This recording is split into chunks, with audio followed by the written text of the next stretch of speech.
You are listening to the Hello Sport Podcast. All right, welcome back to the Hello Sport Podcast. Some of unqualified opinion and unwavering bias. Back for another week. Monday the 20th, I think, of September. Do your own research. Here, ready to rip and to tear. Edward, let's be honest. Let's just get it out of the way quickly, concisely. You are bounced out. Relatively, yeah. Relatively. I've had bigger bouncings. That I didn't say this is the biggest bounce out of your life. I said you're bounced out. I'm just setting context around the bounce out. Yeah, right. Not the most you've ever been, but still, certainly. I tell you how I knew. I obviously knew because I knew that you were bouncing yourself. Yeah, I told you. You told me, but Were there signs? Yeah, as I was walking in and you were ahead of me, I don't know, maybe you gone to the toilet or something, but you were just like, just the shuffle in your feet. I was like, you were in front of me, I could see your face in my mind's eye. I was like, oh, he's bounced. Yeah. Yeah, he's struggling. I'd been in and out. Yeah. I was shuffling. You were shuffling. Yeah, I've spent the morning shuffling around, yeah. Yep. I think that's fair to say. How was your weekend? It's good. Good fun. All Barbecues. reasonable, legal, lockdown Yeah, break. barbecue. Not lockdown break. Barbecue stuff.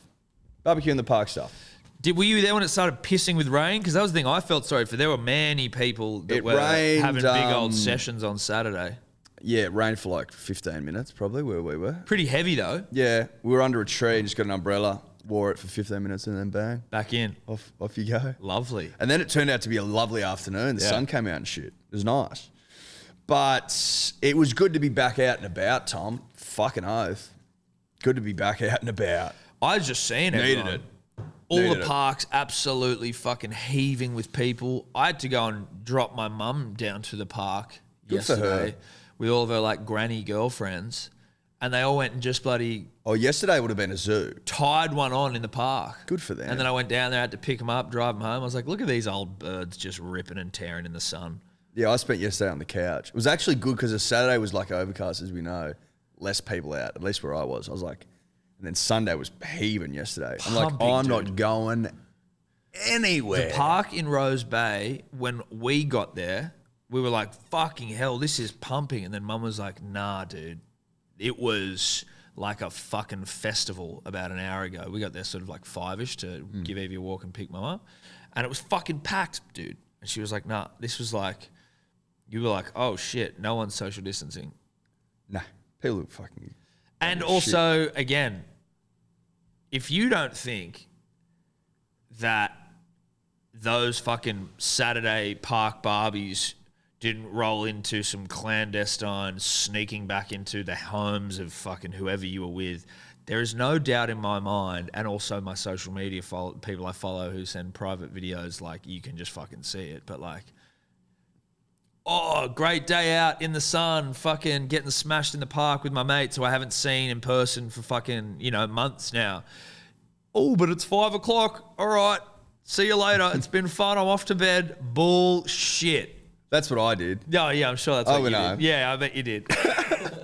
I went home. I bet you just went But straight others home. wouldn't have. No. Others wouldn't have, Tom. People with less restraint than you. People with less restraint, people that, don't have the self-control that I've got. Yeah. They would have done that for You sure. went straight home to bed. Yeah, fucking oath. Still woke up bounced. Worked that out. But great day on the couch yesterday, Tom. Great day on the couch. It was good to get back to what I had, built a career doing. Built Bounce- your name doing. Yeah. Bouncing myself out and being gluttonous as fuck on Yeah. a Sunday. I watched Troy yesterday. Why? Because I was scrolling through and Brad, looking as fuckable as anyone's ever looked, I think pops up it's- on my screen. yeah. I'm like, okay, thank you very much. Thank you. Now, was Ella also bounced? She wasn't watching Troy with me, but she was bounced in another part. Oh, so you just got to get like, all right, get away from me. I'm watching Troy by myself, bounce as fuck. Yeah. That's divine. Yeah. That is divine. I'll tell you what I will say about that. A couple of cunts in that movie who reckon they can read omens can't read omens. Like, there's a lot of omenry in the movie. Yes. And he's relying on this omen reader to successfully read omens, and he's not. And in the end, they all get They killed. went to the wrong people for omens, that's for sure. And I just kept thinking to myself, We could have helped. what if we'd been there at the time. Yeah. Like if we were born, I don't know, 3,000 years earlier in that part of the world, you know, we'd be the guys we that would have changed history. We would have. You'd have been like, oh yeah, fucking that Trojan horse, bad. They would have been like, look, it's an omen from the gods. Like it's a gift for the gods. I'd be like, no. There's people in that. Why is it so big? Yeah, that's way too big for a gift. Let's just fucking burn it. Let's burn it outside the fucking city. Be a different story. Tell you what, they're probably like, we're also maybe lucky that we weren't around then because we wouldn't have the movie or Brad Pitt in that movie.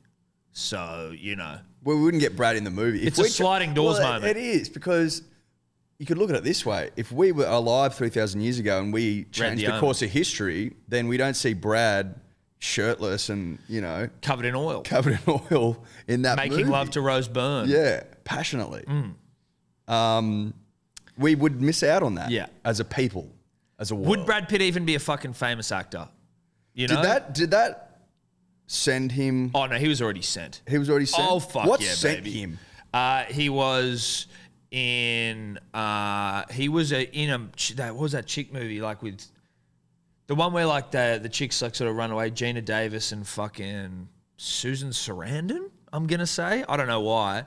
But the one where like the chicks, they drive off the fucking Thelma and Louise. Thelma and Louise on the run. And he's like some fucking hot dude they meet on the way. And that was it. And I think he's literally just like a hot guy in the movie for a bit. And they were like, holy shit, that guy's hot. Then he was in, I think, like a movie with Tom Cruise and like, he was just very hot coming on, but then like Fight Club, 12 Monkeys, he was fucking good in. Yeah, like after Thelma and Louise, there was like True Romance, True Romance, Interview with a Vampire, and then Seven. And then 12 Monkeys. Seven's a hectic movie, dude. It's etch as hell, but it's a good movie.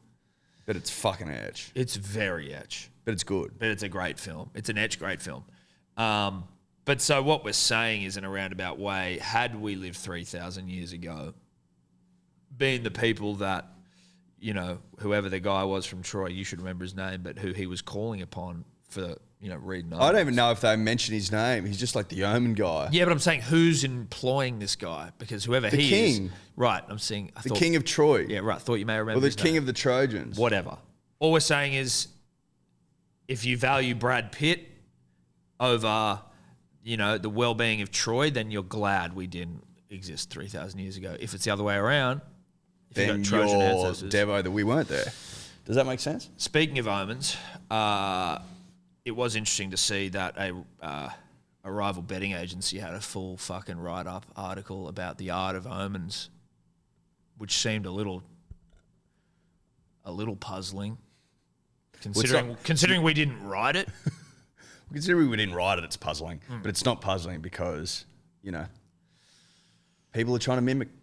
Well, I mean, I was like, I saw someone tagged me in the article and I was like, I don't remember writing the 12 steps to omenry or whatever the fuck it was. Well, it's not information that you and I would release. No. And the article that was written is incorrect. It's factually incorrect.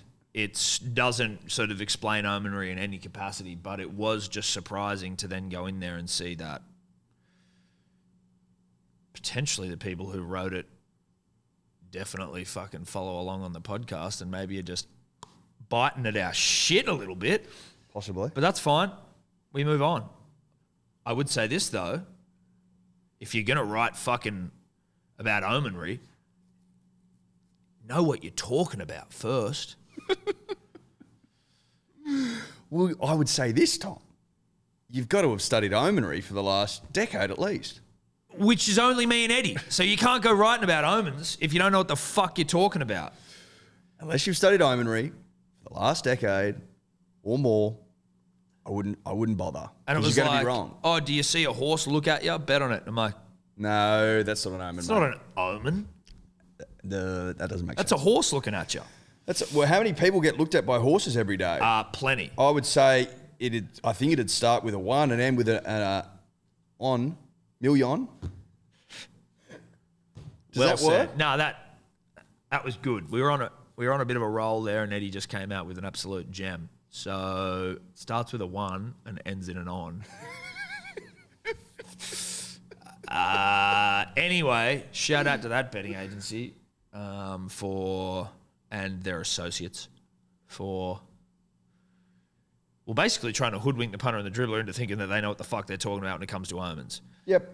I think that's fair, Tom. But But how are you, mate? You all right? mate, I'm okay. Woke up today. a hay Obviously, fever again? well, they're fucking back burning. They're back burning, which I feel like I'd prefer just a bit of an insight, maybe leading into it. You know, like let me know the day before so I can prepare. And maybe they do, and there's a place that I can check. I think that if you went on to Some sort of like fire New South Wales service. fire service or whatever, you would be informed there, Tom. Right, but they're not sending me like a push notification. You could probably get push notifications, yeah. Well, okay. But again, you are technologically illiterate. No, I'm not. I don't think you could figure that out even if I gave you 5 years. Listen, I think that there is probably an element where my technological illiteracy is actually dwarfed by your own, because there's elements where you are literate and there are times when I'm literate. I don't think that it's fair, and I believe the saying goes, punters, dribblers, don't throw stones if you live in a glass house.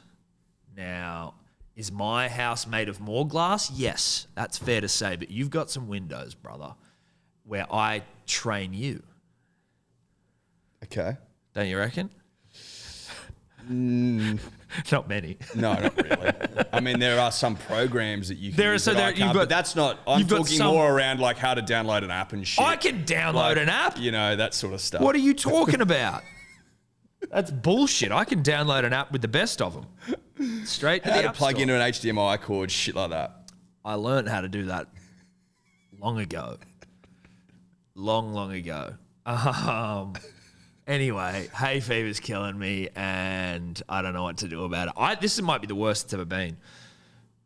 Could you stuff your nose? I do. Bro, when I'm Like plug it? I do, with fucking tissues.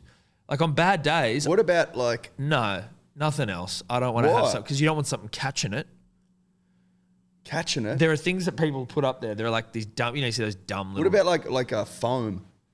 What would that do? Just seal it. Whereas like And then when tissues aren't sealed. But no, because you need something to absorb it. Otherwise, you take that foam, you take the sealer out, and it's just like, psh, you know, I might drown. You were not going to drown. I might. You don't know how much it runs. Have you tried to seal? I don't want to seal. But have you tried? Yes, I've tried sealing, but I don't want to seal because you want to just jam it with tissue so then they absorb, and then and then bang in with some more. But everything was good. I woke up this morning laying in bed, clear nose, and then I stand up to go get Evie from her bed, bring her in for a bit of a morning cuddle, and the literally 12 meters, not even as the crow flies, just collectively that I walk to and from. By the time I get back, before I've even put her in bed, I'm fucking violently sneezing. And then it's been like that for the rest of the morning.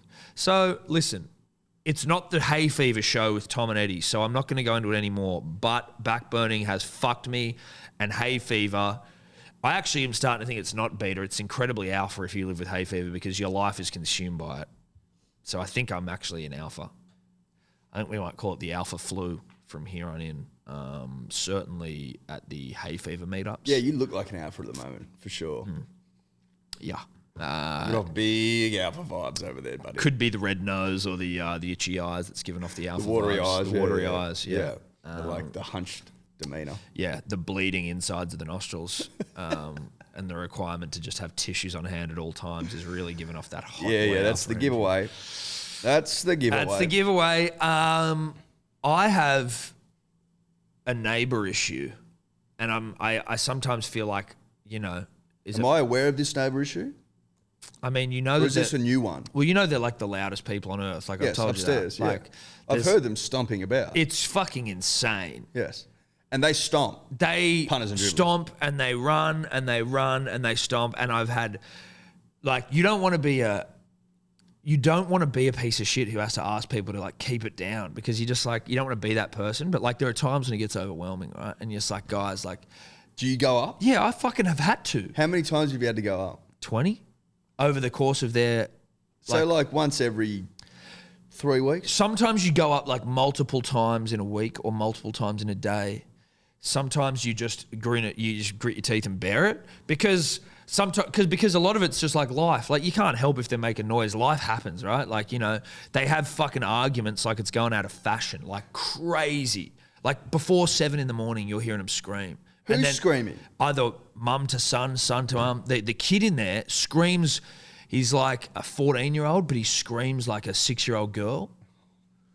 Like, when he gets angry, his voice is breaking, so he's got this like, ah. But then when he gets angry, he just goes like, ah. Like, sorry for everyone's ears if that was loud. But it's just, and I've gone up there and just like pled with them, just going like, guys, like, I hate that I'm fucking kind of like, you know, I've got a daughter who's trying to sleep, or just a general like, you know, can you just not run in the house? Like, I know we're all in lockdown, but you can go to the parks to exercise, run your dog and shit. They run the dog through the house, and you're just like, Are you serious? bruh, bounce balls my and shit. Like, God. they just have zero. I've never come across anyone in my life that has so little respect for just their neighbours. And we're super like, we still, even after I get pissed off at them, where I'm like, guys, what the fuck? Like, come on. I'll still say good day to them next time I see them around. Like, hey, how you doing? They literally, you'll come in and park the car, and then they will open, so like you can see the carport from their apartment. You'll come in and park, and you'll see them open the door, and they'll see you, and then they'll close the door and go back inside and wait for you to walk down and then come out. Or like they'll walk past you sometimes and they'll just put their head down. Like, weird. But so this kid the other day, you remember when you're in like high school and you do those things where it's like, oh, you like see how if you can build like a contraption that'll like you can throw it out of the building and the egg won't break. Yeah. So you'd like wrap it in like toilet rolls and shit. Yeah, of course. Everyone did that. Dude, one of the great fucking like science experiments. So this kid, That was fun. It was fun. This kid's doing Cotton it. wool's called on. Cotton wool, toilet rolls, fucking egg cartons, like are very good as well. So he's in the apartment above us, and he is launching fucking eggs outside of their apartment, right outside of our kitchen window, and they're just smashing on the fucking pavement. And just egg yolk and shit everywhere. And then he's just like coming down, getting it, going back up, just leaving fucking egg yolk everywhere. And I'm like, the fuck's going on here? Then I see he's doing the experiment. I'm like, oh yeah, that's cool. Then Steph's like just in the kitchen popping out and going, oh, make sure you clean that up. Don't want rotten egg outside the fucking window. He's like, oh, I will. Anyway, like an hour later, he hasn't done it. He hasn't cleaned up anything. So like the egg fucking yolk is starting to pile up. And then I had to leave the house for something. And then I see him there, and I go, oh, you cleaning that egg yolk up, aren't you, bro? And he's like, yeah. Anyway, I come back I think I was going out to like run or something. I come back like an hour or so later, the sun's setting, and there's fucking egg yolk and shells all over there, like all over right outside our window, and then all over the like common path down.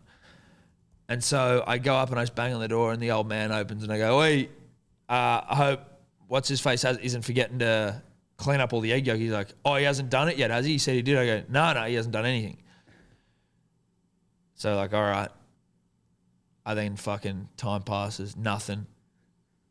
Are you boiling? Are you waiting? Boiling, dude. Boiling. Because if my kid's doing that, I'm going, oi, fuckhead, go and clean up the shit you've just done. Like, go and fucking clean. This is everyone's apartment space. I then go to the mum. It doesn't happen. So you go back up? No. So it doesn't happen. The next day, it's all still sitting there right outside the window. I can't smell, obviously, but Steph's like, there's fucking flies all over it and it stinks. And I just go back up and I'm just like, hey, still hasn't cleaned anything.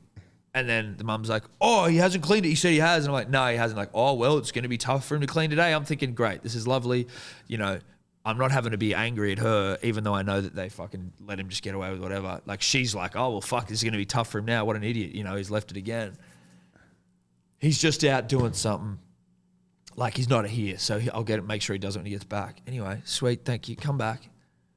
He's like, he just picked up the shit, like the shells and like whatever's near our window, and then the path's just still covered in egg. And I'm just like, oh my God, dude. At this point, I just go, listen, I'm not going back up there. There's no point. Fuck it. What are you going to do? These fucking people just don't give a shit. I could easily just go up and abuse them. But what's the point, man? Like, what's the point? Some people are just assholes. And then, look, it started pissing with rain and it sort of washed it away a little bit. But you're just like, if he fucking throws another egg out of that window, I'm immediately going out there and going, clean it up now or I'm going to fucking blast you with a hose. Like, There's an element where it's like, I am such an easygoing person, and so is Steph, but these people just make it fucking impossible. You're going to spray down this kid. Yeah, I mean, I won't. I'm all talk. I'm fucking scared of him, but... Do you reckon you can see a future whereby you and the old man punch on? I certainly hope not, because I like where we're living, but I also, How do you reckon you'd go, the old man? No, it's not. I'd be okay. I'd be all right. He's no Ibis, I tell you that much. But like one time when they're making this crazy noise, and I went crazy noise, screaming, fighting, going psycho, like unavoidable. I have to do something about this noise. I went up and I'm like, guys, it's fucking like 8:30, or 9 o'clock at night, and then every time you do it, the kid who's just been screaming like a fucking 8-year-old comes to the door like, no, nothing's happening. I'm like, shut the fuck up, bro. I've just been hearing it. I don't know. I don't think you realize I can hear just general conversations you guys are having. So I know there was something going on. And the dad's like, oh, no, it's just how did he describe it? Oh, it's just family life going on up here, mate. And I go, oh, is it? Okay. I go, well, maybe you need to have a bit of a rethink about family life then, because there's fucking other people living in this building. Because the people 2 levels below him, she comes up and goes, dude, I thought someone was getting murdered. I'm not even joking when I say that. That's not Mayo. She comes up to us and goes, should we call the cops? I'm like, just don't. Just don't even bother. Do you hear mum and dad on the job? I don't think there's any of that going on, bro. It's not that sort of a relationship, it would seem. But like Evie is 1.5 years old, and she goes, upstairs loud, upstairs annoying. Is that what she says? Yeah, dude. She's 1.5. Now, sure, she's probably just mimicking mum and dad, but I also like to think that she came to that conclusion herself. Oh, I think we give her that. Anyway, we give her that win, Tom. I think surely. We do. Anyway, Eddie, that sounds painful as fuck. Well, mate. it is. Trying to find ways to get back at them. I don't think there is anyway. You think about pouring eggs on the floor outside their apartment. Is that childish? Yeah, it is. Is that childish, Eddie? But does it call for being childish? I don't know. Maybe not. Probably not. Sometimes you just want to be childish, dude. In other news, Manly will win the comp. Ooh. Listen, everyone not a Manly fan right now is going, oh, shit. Here they come.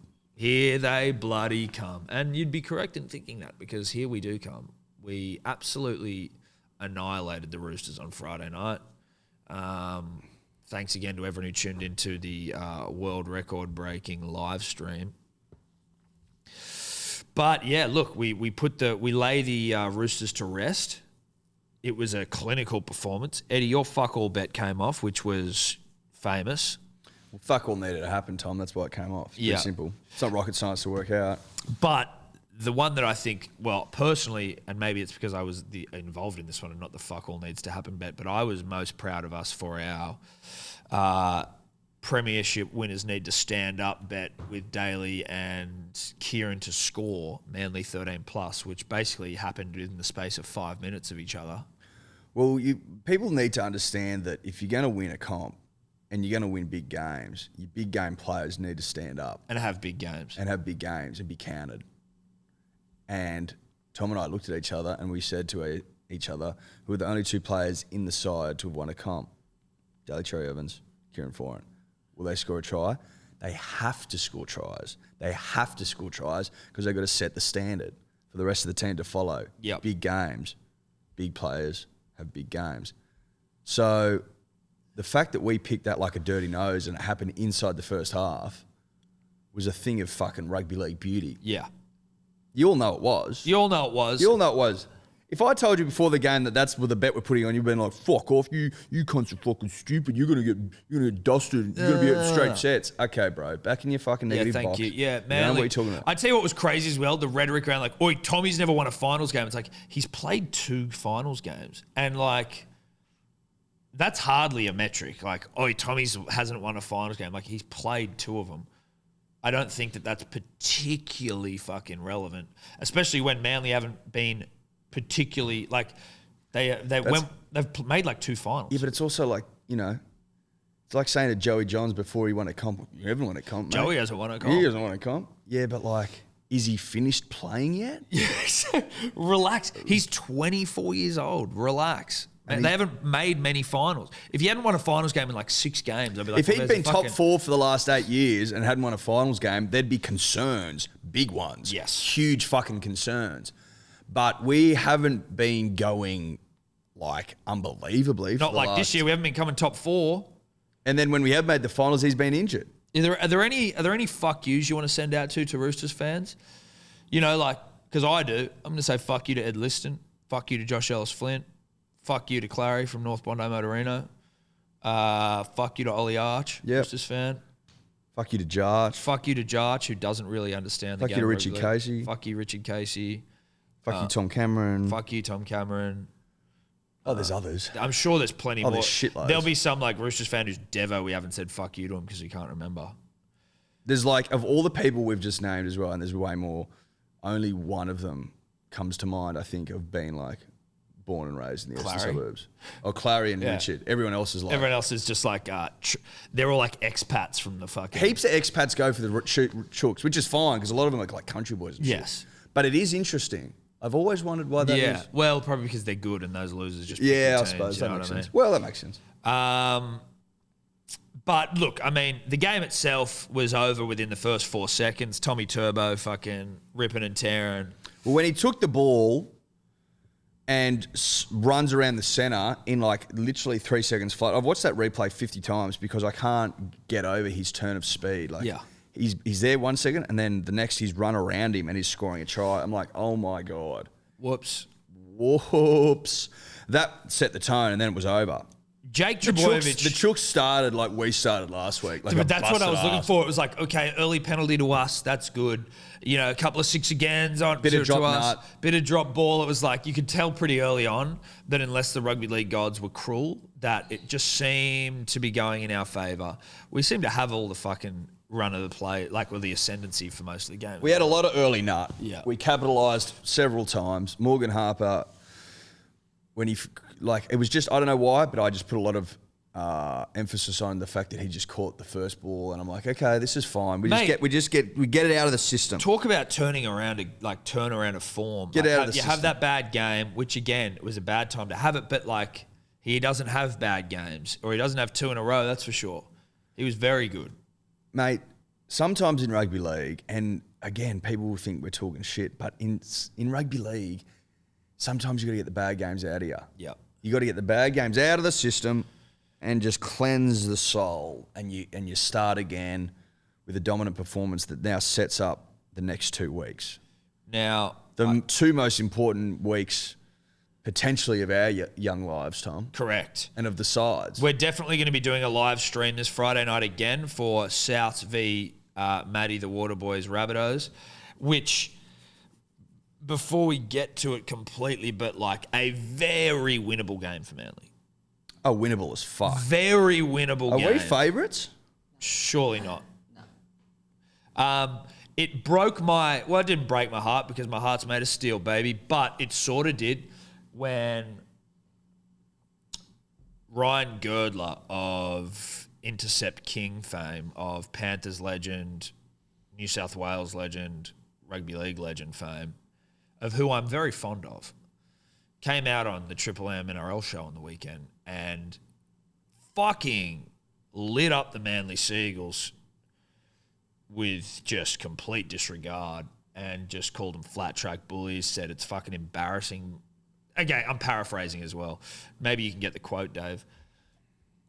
But like that Manly don't deserve to be 80 minutes from a grand final, flat track bullies, fucking beat nobody, done nothing. I can't tell you how badly I was just death riding the Panthers to lose to the Eels after those comments. Oh, fuck yeah. And also, we played all the top teams in like the first couple of weeks when we were, I think it's fair to say, no good. Yeah, the Storm have had our number. I'll admit that. That's fine for me to admit. Happy to. That's okay. If we do meet them in the grand final, that's when their number runs out. So it's all good. But, like, to call us flat track bullies when the Penrith Panthers, no offence, have been going like a busted dick for the last couple of weeks is like, focus on your own shit. Hey, look at your own backyard, Girds. Buzz Rothfield apparently came and ripped on him, and it's like, it's not often that you and I see eye to eye with the Mayo man himself, Buzz Rothfield, but if he's chirping Girds, then I'm 100% for it. I will need, though, either Dave, I don't know if you have a Daily Telegraph account, or Edward to look it up, because Buzz called him like a fucking... He said the comments were embarrassing or something. Well, I've got the original quote from Girds. He just said, they had some really good performances last night from some individuals, but I'm not buying it. I'm not into it at all. I think they're flat track bullies. I'll try to find the one with Buzz now. Of fucking their house fame on the footy show, of like, one of the... It breaks my heart to have someone you love chirp you like that.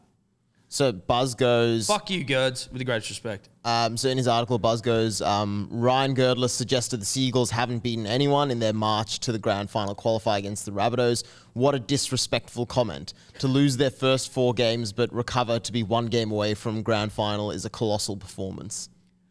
Fucking well said, Buzz. We also came 4th. We came 4th, exactly. And the whole, like, the Manly haven't beaten anyone in the top... Like, of the top sides, we beat Penrith when they were coming... Parramatta when they were coming 3rd. We beat Parramatta twice. I think it was when they were coming 4th. They were in the top 4 both times when we beat them. And we beat them. And then we beat the Roosters, who were at 1 point 4th, but, like, they've lost a bunch of players, so I don't think you claim the Roosters, but, like, the whole fucking... And yeah, we're probably going to get shit for claiming Parramatta. We're just saying they're the team. How can you get shit for claiming Parramatta when the metric that everyone's going off is beating a top 4 side, and we fucking pumped them twice? Penrith we versed week 2 or 3? 4. No, yeah. Penrith did we play them twice in the first? We lost to Roosters round 1. Then South. Then we round lost 2. round 2, and then Penrith round 3 or 4. So yeah. Yeah, Roosters, Bunnies, Dragons, lol. And Dragons, then that was a Penrith. tough one. Dragons was a tough pill to swallow. And then, so you played Penrith in round 4 and lost, and then again in round 8 and lost. Yeah, and round 8 we almost won. Or we were close. They did. No. I remember that game. We won that game. Yeah, we did. We won that game. You won it 28-16 to the Panthers. No. Because there was a try at the end because we were like, fuck it, whatever. Like, fuck it. And I think Liam Martin scored. But then there was a very uncharacteristic drop nut from Jake Trebojevic that would have put us into the lead. I remember the game very well. We won that game. It was in Bathurst. So, at the end of the day, people get jealous. They see a club like Manly coming fucking dead last, worst start of the season of all time, ascend to 4th place, 1 game away from making the grand final. Everyone knows that Manly can and will beat the Rabbitohs, and people are jealous as fuck. Yeah. They're like, how the fuck is this possible? Why can't my West Tigers go on a great run like that? Why can't my Dragons go on a great run like that? Why can't my Doggies go on a run like that? Why can't my Eels win a fucking final game that matters for once? Like, people are jealous as fuck. I get it. Eels hate finals. We know that. That we can sort of understand. Eels allergic to finals footy. I thought, look, put it this way. Ray Stone hates finals footy. I hate to say it. Yeah. But it's an interesting decision to make to put a bloke in at dummy half who can't pass. I feel bad for Ray, but unfortunately, Ray, Like, we have to have this conversation, Ray. You could have played a big bopper up there and it would have done a job. Mate, they had fucking Will Kennedy on the bench. Now, Ray Stone... Will Smith, sorry. We were gassing up Ray Stone last week because of how his stats the week before, which were like 50 tackles, 0 misses, 0 meters gained, 0 fucking assists. Yeah, so basically all Ray did in his first game that we were cheering him on for was just snap cunts in half, which Ray can do. Ray can take souls. What was... Probably should have been... But he can also give them back. He can return the soul. He takes them, he taketh, and he giveth back. Those stats the week before also illuminate the fact that Ray and certainly the stats from the weekend, Ray has it. He's got a couple in him. He knocked the ball on from dummy half twice. He threw a forward pass from dummy half, and then he fucking threw to... I think you, in equal parts, give Junior Paulo and Ray Stone credit for that final fuck up of the game. But, I was interested why you wouldn't have brought Will Smith on. Where that's it. The commentators are like, listen, I think Ray needs a breather. Ray needs a fucking breather. Let's give him a rest and let's bring fucking Will Smith on. to rip and tear. Well, I just think that with the game on the line, you're in attacking positions. The game is there to be won. The Panthers are on the fucking ropes. This is set up for a famous victory. I was going for the Panthers. So was I. So for the Eels. So was I. Fucking oath I was. And the game was there to be won. It and I just was. think to myself, Brad Arthur, if you've seen Ray Stone to date in this game have a fucking Barry Crocker, let's call it what it is. Well, I mean, it put Morgan Harper's shit game to shame. Yeah. Then you just think to yourself, do you have so much confidence in Ray Stone, who isn't a hooker, to do a job when he hasn't done a job? Yeah. This isn't like Cameron Smith having a bad game and like, no, but we'll stick with him because he's a champion. No. Yeah, exactly. Do you know what I mean? It's like that was like champion will rise to the occasion. It's like, I don't think Ray has it in him to go up that level. That was an overwhelming level of confidence in Ray Stone of not an actual hooker fame. In the biggest game of your life. Even Ray was probably like, dude, what the fuck, He was man? probably looking, going, are you fuckers going to pull me off When or are you not? going to bench me, for fuck's sake? So, but, I mean, look, it was firstly, great game of footy. Fucking phenomenal game of rugby league. Loved it. 8-6. Thanks for coming. And Parramatta played very well to almost win it.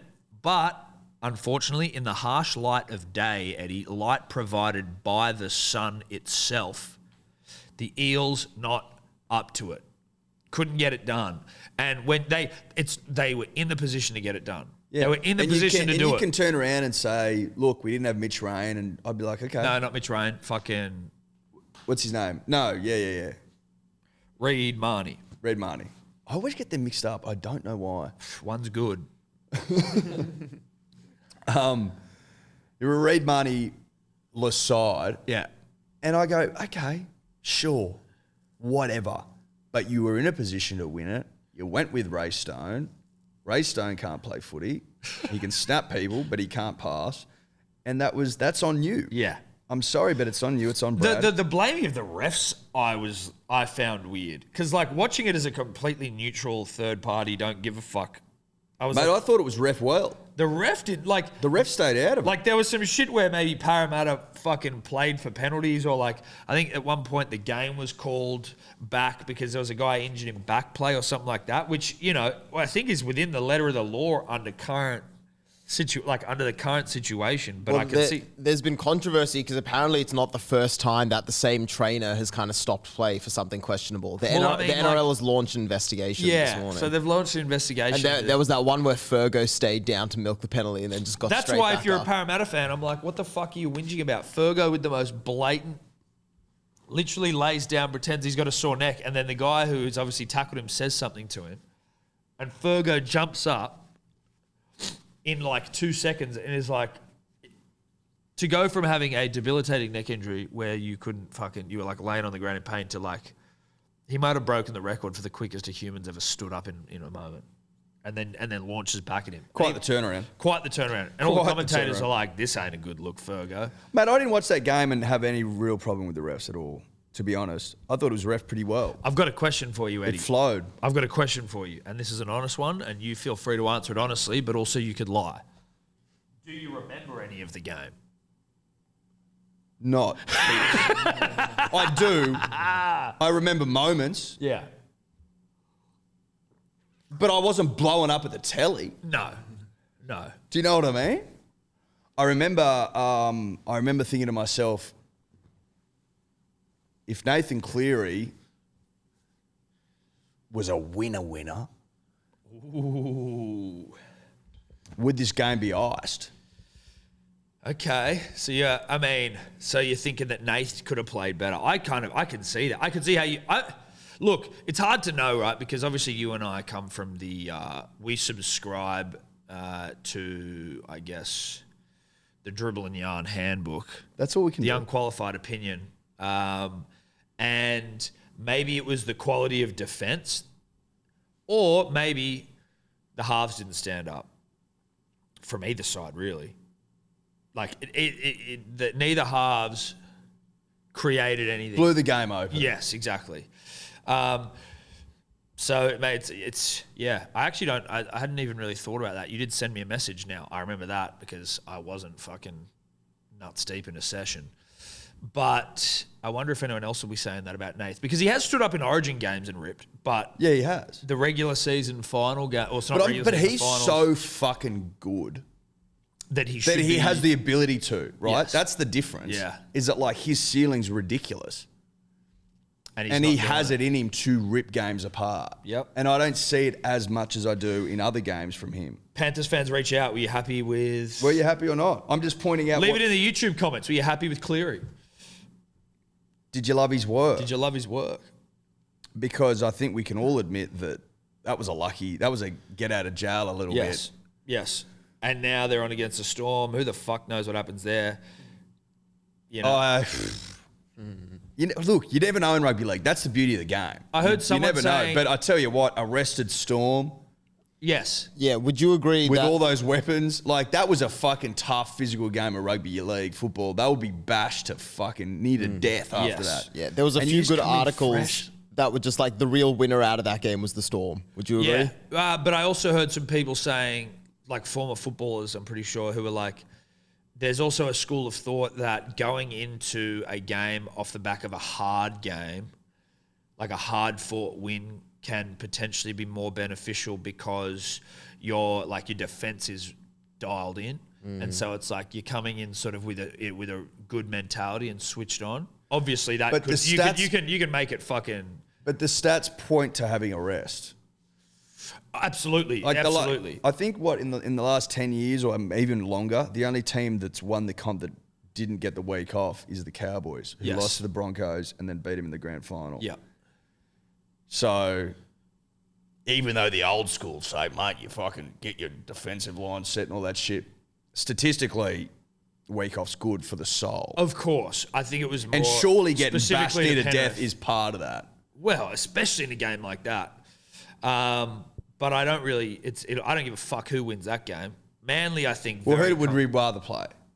Panthers. Yeah. I think, realistically, Or do you say, Laura, Oh, averages, like- there's no way possible for us to lose to the Storm three times? three in a row? times in a year, you could say that. It would also be sweeter. The victory would be sweeter. Yeah, it would. It'd be sweet. But would the loss be worse?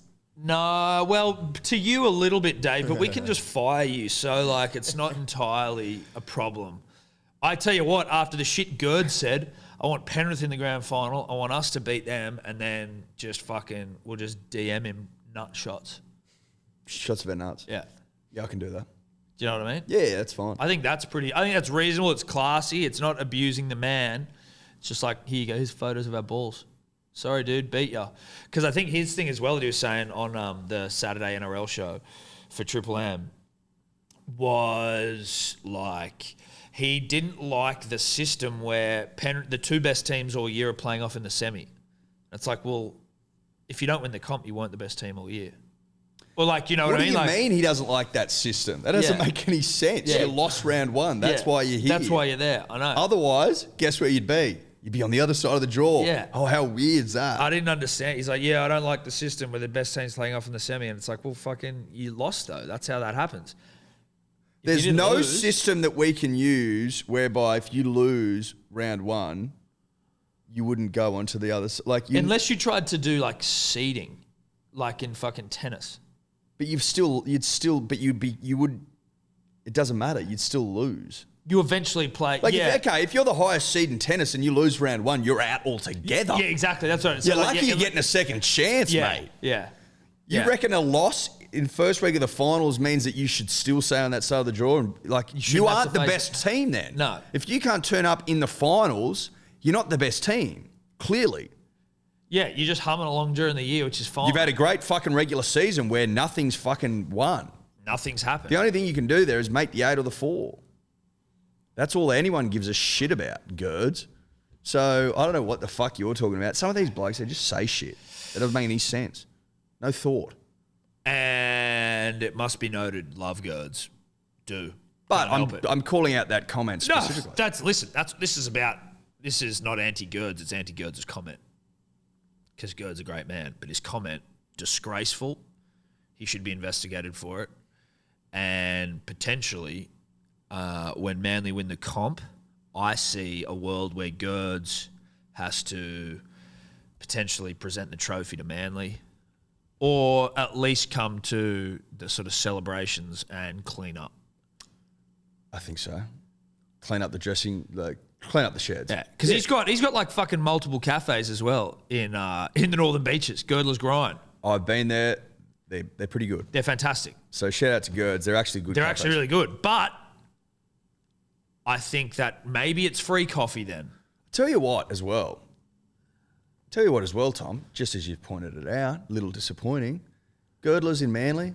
He's got one at fucking DY, and he's got one at Warringah Mall. Yeah. Okay, so that's strange that you should be bagging the hand that feeds you, mate. You shitting where you eat, Girds. Just shitting where you eat. You live on the beaches, dude. You live on the beaches, or your cafes are on the beaches, and now you're saying that Manly are flat track bullies. Is he Trojan horsing us, dude? He might be. We let Girds in. Here's this handsome former rugby league legend. He comes into our Peninsular with a gift of coffee and fucking lovely sandwiches and delicious shit. BLTs and shit like that. And then he comes in there and from within the fucking Peninsula tries to sow seeds of doubt. Seeds of doubt. Flat track bullies. He starts just abusing the side. Well, that's what it's escalated to. God knows what he's been doing behind the scenes. Girdler has Trojan Horse the Peninsula. He's come in with fucking cafes and sandwiches, and now he's shitting on us all. Difference being between the Trojan Horse used in Troy, filled with like elite soldiers and one of the hottest men of all time, Brad Pitt, is that we can't be Trojan horsed. Well, we're on to you.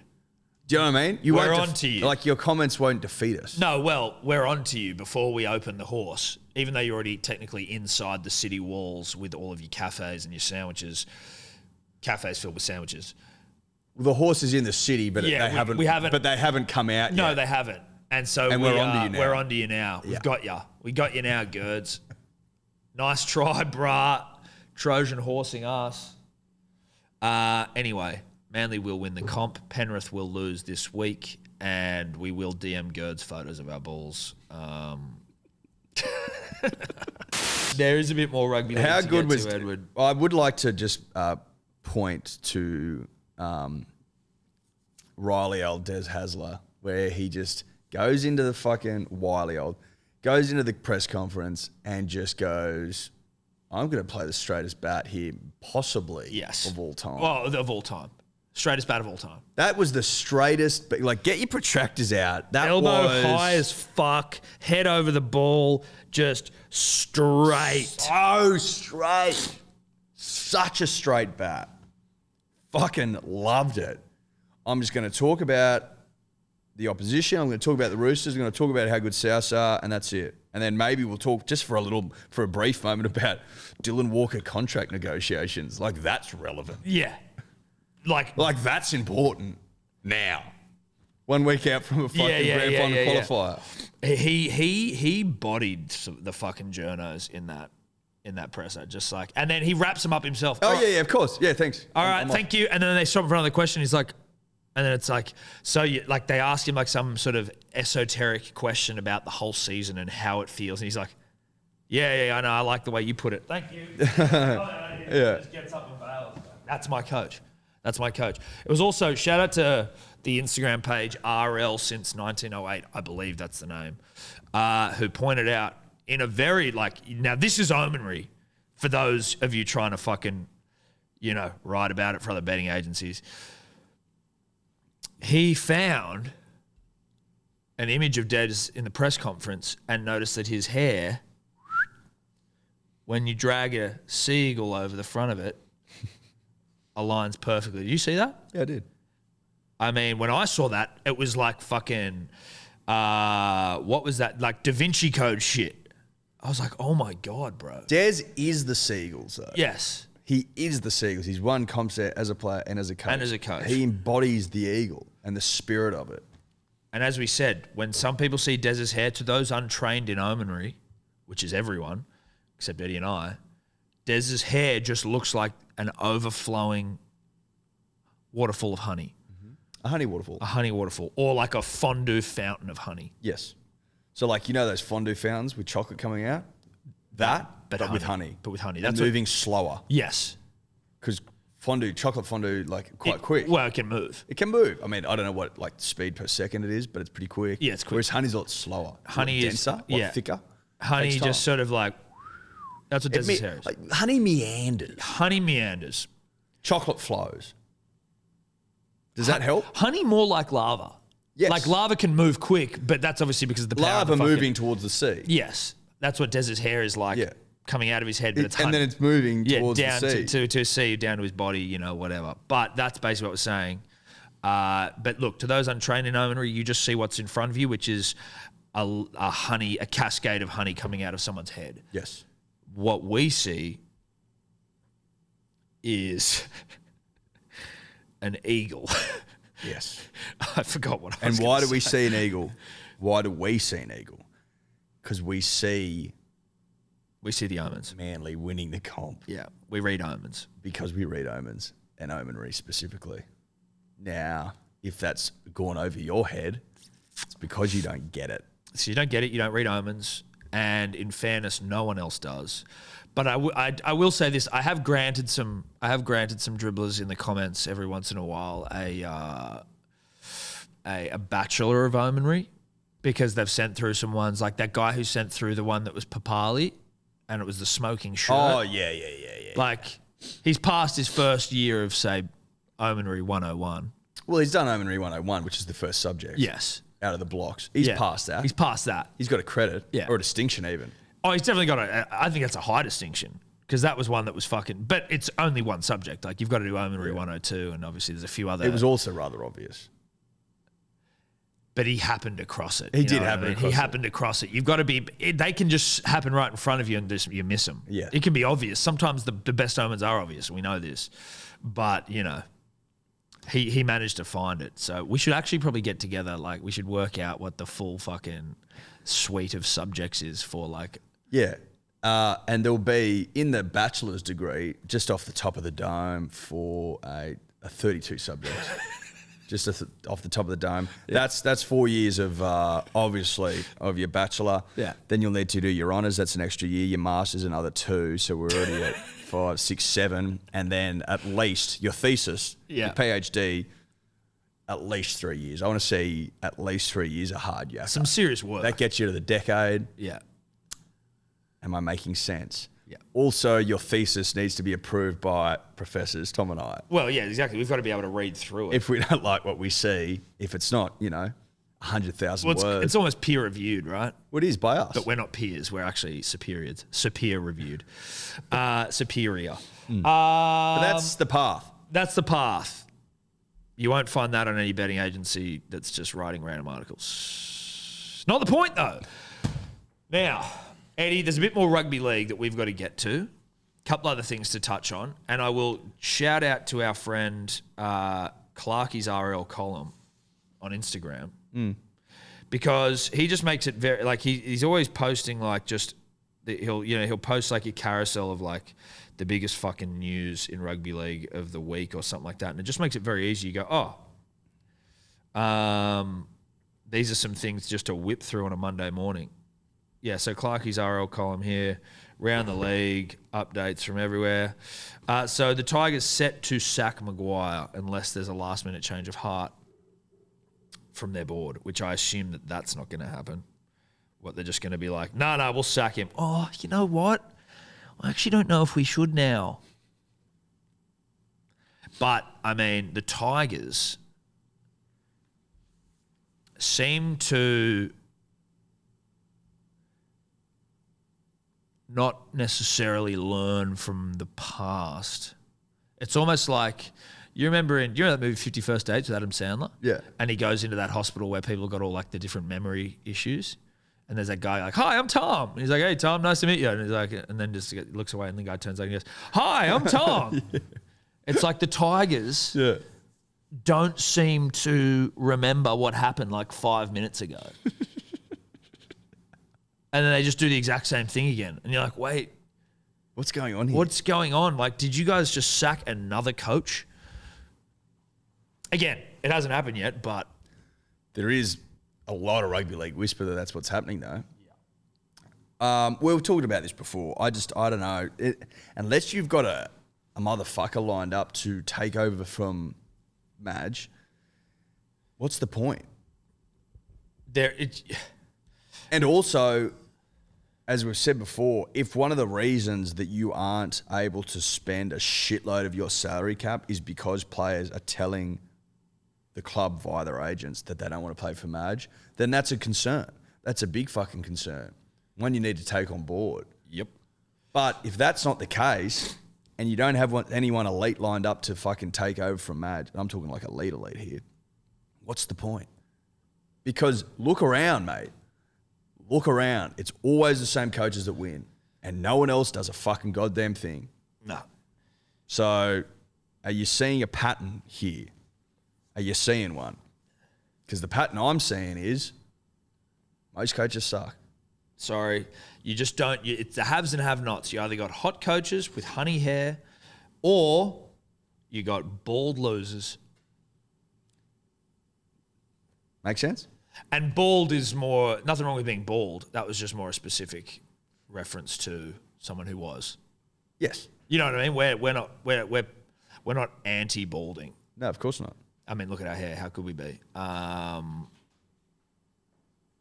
that doesn't make sense. 'Cause our hair's made. Doesn't make any sense. It doesn't make any sense. All I'm saying is there's nothing wrong with being bald. That's right. Clarkie is also thrown up there. Well, just quickly, did there anything fucking big happen last week? You know, like we always record a podcast and as soon as we fucking leave, like something happens. Is there any big news of the last week that we fucking missed?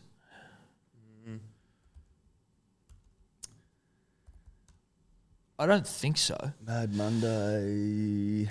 Oh, the Broncos, Flegler and Ricky getting into a fight. Yeah, it's a bit old now though. But yeah, that probably was one. That may have even been it.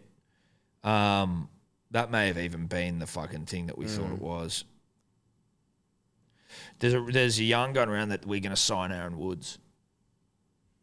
Manly is? Really? Yep. It's interesting. Again, Clarkie RL column. There's also, so basically the Manly yarns were, we're going to re-sign Dill till 2023, which I like. Dill's been fucking great off the bench. Love Dill off the bench, mate. And then Aaron Woods, who I would imagine won't make the team, but it's like he's an older statesman. Bit random. Well, I guess if you're bolstering your fucking reserves, you're probably going to pay fuck all for him. And then it's like, if we have injuries, he can do a job. He's not going to fucking win you games, but he can do a job. Just looking for a job doer. I think that's more what it is. Like, we're just trying to look for someone who's like, will do a job. Yeah. As opposed to someone who won't do a job. Yeah. Well, I mean, look, in recruitment, and I've always said this is an old rugby league adage, look for men that do jobs. Yeah. Especially when it's like over those that don't. Yeah. When you're trying to make an astute cap considerate purchase, you're just looking for a bloke that basically all he has on his resume is will do a job. Look, I wouldn't, if you're looking for a new job, right? Yeah. You're in the job hunting game at the moment, and you want to make your resume look tip top. Put that at the top in the bio. Will do a job. If I was an employer and I read that, I'd go, holy fuck, this guy. At least straight to the top of the list. Straight to the top of the list. He's in the maybes pile for sure. Well, he's gone from I don't know who the fuck you are to this bloke's impressed me out of the gate. Yeah. Now, obviously, he has to come in an interview, and if he repeats that sort of rhetoric, he's gone a long way to getting the gig. Well, if you say on your resume, I'll do a job, and then you come into the job interview, and it's like, oh, so what are your strengths? Oh, well, I can do a job. Yeah. Like, look, I'm not flashy. I'm not elite at my craft, but I'll turn up every day. I'll work hard and I'll do a job. I'm a job doer. Can you expand on that? I'll do a job. You're hired. Now, I think that there is probably some correlation between the doer of a job and the trucker of nut. And Aaron Woods has certainly gone from a Australian New South Wales representative forward. And as his career's progressed, he is now a doer of job and a trucker of nut. Well, what is trucking nut? It's doing a job. It's a job. Yeah. Do you understand what I mean? Yeah. Like, if you wake up in the morning, this this is Aaron Woods.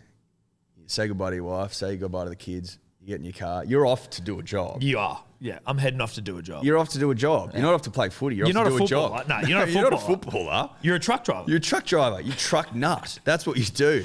You stand and you wait in queue, and then the fucking dummy half passes your ball. You truck it. And you truck it. And you hit the line, you get smashed, or you fucking make a couple of PCMs. You play the ball. You make no PCMs. Or you might make one. Yeah, no, that's true. Depends what you're running at. Yeah, the nut trucker usually makes less than 100 PCMs a game. Or 100 metres a game. No, 100. Like, Less than 100 metres a game and about maybe PCMs 12, are like, 20 PCMs. Yeah, I don't know. If you leave the paddock with 5 PCMs, you've done a job. Yeah, single digit PCMs, Yeah. you've done a job. Yeah. And you get back into queue, and you wait. You turn again, Yeah. and then You after wait to get called up again. after the game, you have a shower. You might have a beer. You get in the car, you drive home, and you Job miss, done. Yeah, job done. And your missus will say to you, "How's your day?" And you go, "Yeah, not bad. Not Tough. bad. Did a job. Did a job. Did a You- job. You get up in the morning, you do the same thing over and over and over again, because that's what you do. You're a job doer, You drive trucks. and you're a trucker of nut now. You're a truck driver. You used to be a footballer. but really, you're a truck driver. What are you driving? Nuts. A nut, a steed nut. Yeah, yeah. Are we making sense? A nut filled with air. Made of leather. Made of leather. Or With at like least it little was. dimples on it to make it easier to catch. Nipples, I think they call Nipples. it. Or a dimple will be in. Yeah, so it's a nipple. Yeah. I heard Joey call it a nipple. Joey, no. Joey, no. Joey knows a nipple when he's seen it.